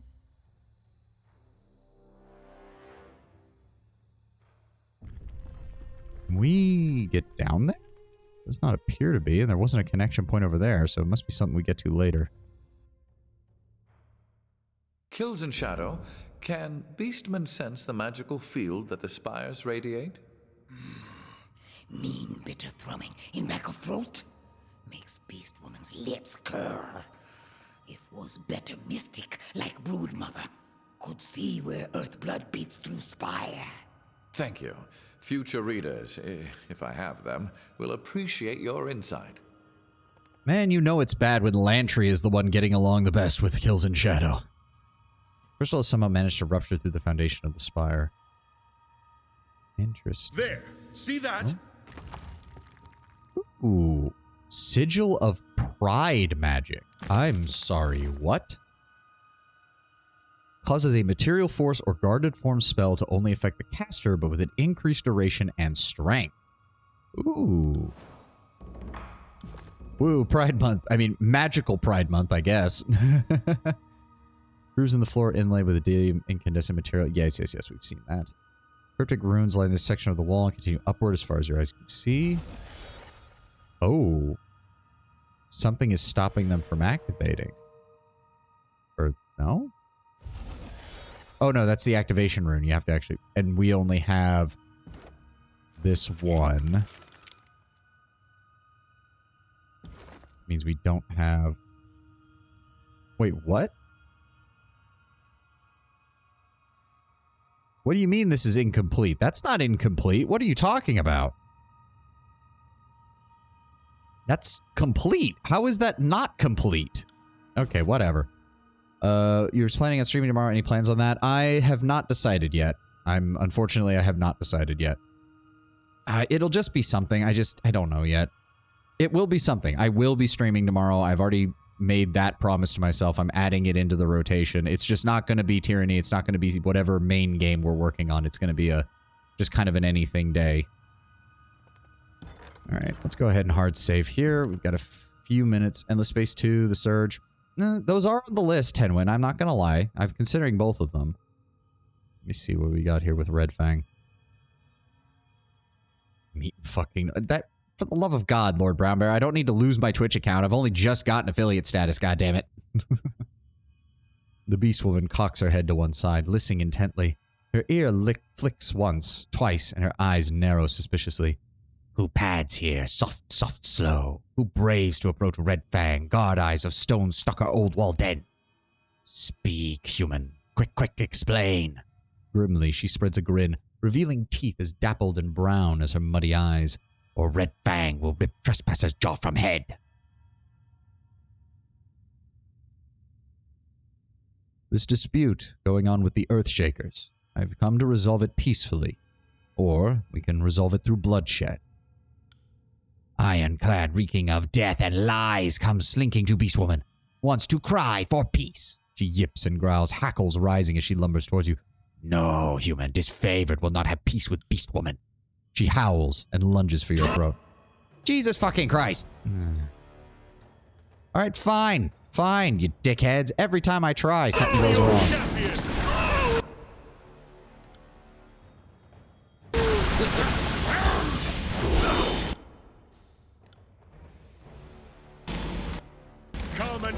Like, I know the disfavored are not the best, but if you just let us do our job, we'd be out of your hair and you'd have control of this area under Kairos' law. But no, no, you have to fucking just keep fucking attacking us for no goddamn reason.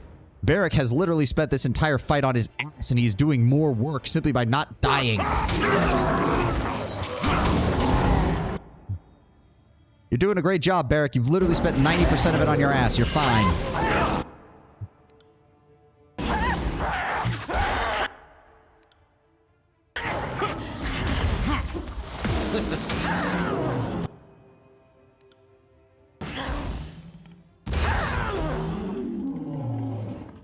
Negotiations were short. Negotiations were very fucking short. Oh, +2 parry when damaged. The fuck does that help? Wow, it takes your parry up to 20. Who the fuck gives a shit? Champions of Az are carried during times of cultural significance. The shining of treaties, declarations of war, meeting of diplomatic envoys, and celebrations of past victories. The most noted appearance was during the notorious Tarnished Flag incident of 289, when a foreign delegation met on the neutral ground and attacked Azur's representatives. The Azur shield was raised to parry the assassination attempt, and all who stood behind it left the encounter unscathed. Since the fall of Azur, the shield has passed through numerous hands and presently reeks of Beastwoman musk. As well as a stalwart great axe. Somehow they got a hold of one of those too. Well, guess we can start collecting this shit now. And if we... I mean, is that? Yeah, I guess it is. This is the Aurora Spire, right? Think it is? It's certainly not the other one. Alright. Okay, hold on. No, no. Of course. Everybody else get the fuck out of the way. Quick.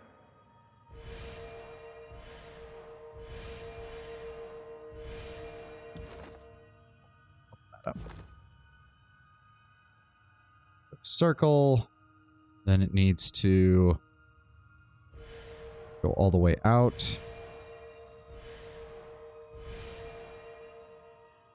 And then that connects to the outermost point.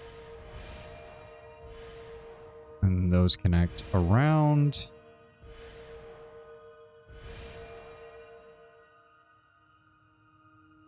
Wait. Oh, no, I did it wrong. I did it wrong. No, turn off.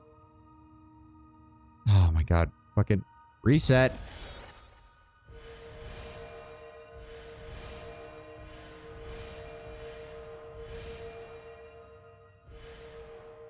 On it. Come on. Turn that on. Grab that. Turn that on. It's this one. There we go.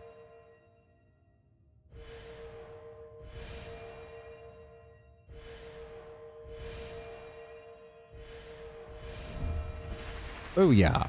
And that is Spire number 5.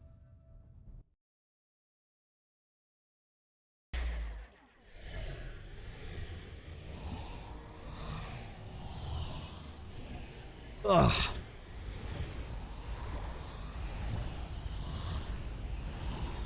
Yeah, they were. I'm beginning to see what Tenwin has said and what I think you also have said about the ending of the game feeling a little rushed.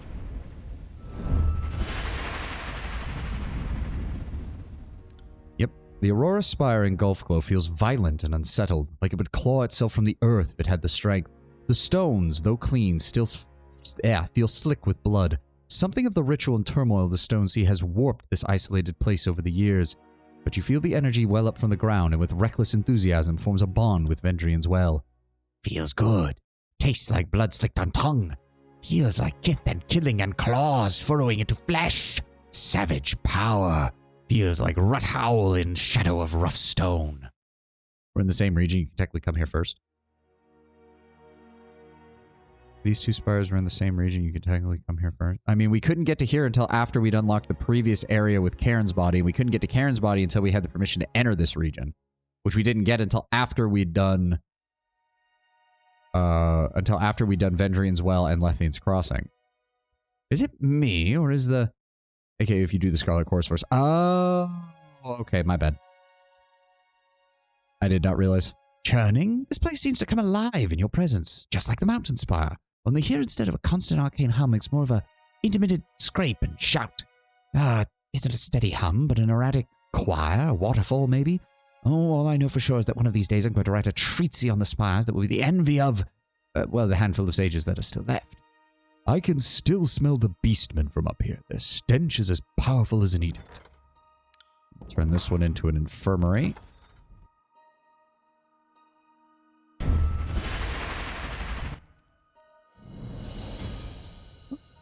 Fancy. You are also from the Sages. Welcome to the Spire's Infirmary, Fatebinder. As you can see, we have everything in order and under control. What can I do here? You wish to craft potions? We have an alchemy station. We are, of course, producing a modest supply of potions ourselves. You have but to ask, and I'll show you what we've made. What do you make of the Spire? The alchemist glances towards the edge of the Spire with an anxious twitch. It is certainly an irregular place to establish our services, but so be it. At least we are removed from the front lines of this conflict, for the time being. I'm now imagining Ebb in a nurse's outfit. Really? You prefer that over her traditional garb, what with the built-in shibari ropes and all that?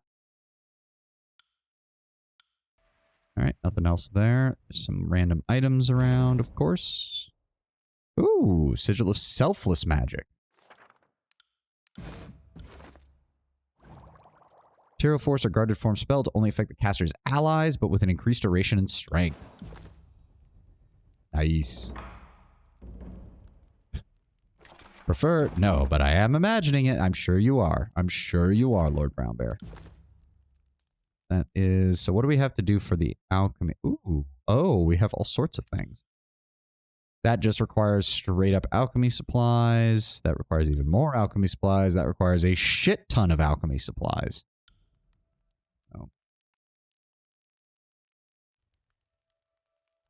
And water skin. Okay. The only thing I want to see before we finish for today. Let me see here. Master Alchemist who brews rare potions. Skill trainer for control emotions, control life, and magic staff. Poisons, brews potions. Large collection of potions. With more supplies to make potions. We want that. Master trainer who teaches lore. Alchemist who brews potions to go into battle. Brews potions to go into battle. We have 2 slots left. Poisons, we'll just take the large collections of potions.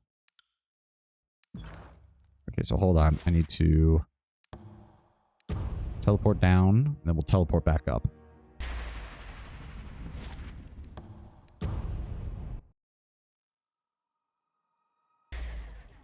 There we go.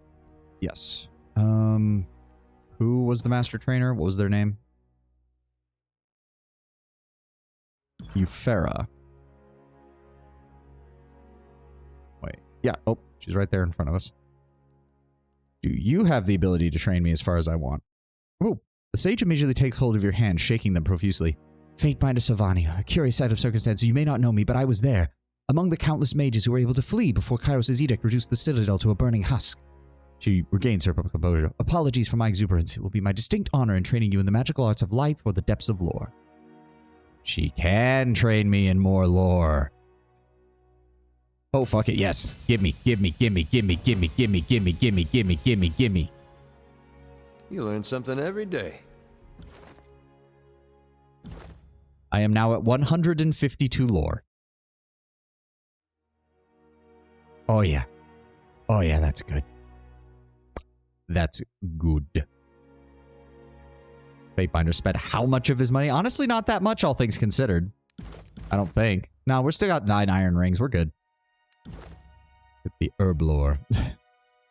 I don't need the herb lore. I have people to do that for me now, Tenwin. I have enough people to do that for me. Yeah, control stone is still higher because everybody else takes a hit from the area around here. Lore does get increased with that. I might increase that at some point. For right now, though, that's at 19 now. That's at 19. So that just leaves this to give us the final accuracy bonus. And if we get any more skill ups, we'll probably put them into Resolve and Vitality to improve our health and our affliction duration. Plus, Resolve gives us a natural lore bonus. So, hot damn, yes. I'm going to need to... Okay, we don't have time for it now, but I'm going to need to update these things. Because I've got more lore now. More lore, yes. Okay, but that is going to be it for today. Oh, actually, hold on. Cone of Magic, maybe? Oh, that does so little damage. That does so little fucking damage. No. We're just going to go ahead and further increase this. More chances for hitting. There we go. Okay, now save the game. And let us see who we can raid. If we can raid, that would be nice. Anybody up?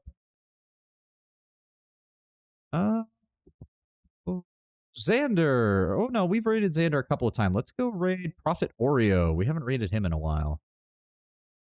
He is playing Solasta, Crown of the Magister. I have no idea what that is, but we're going to jump in on a raid for them.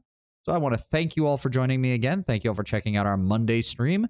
I will be seeing you all tomorrow. We will not be doing Tyranny, just FYI. Tomorrow I'm going to start streaming on Tuesdays, and we're going to make that a variety day where I just pick something, or if it's something I just really want to play, and we'll just do that for the whole time, and we'll just chat and have a nice time. So I hope to see you all then. And if not, I hope you have a glorious rest of your week, and I'll see you later. Have a good one, guys. Bye. Oh, did you guys type anything? I can't see the actual chat. Solasta is a D&D 5th edition video game. Oh, good to know. And yes, I will see you all tomorrow. Thank you, guys. Thank you very much. Send this raid off.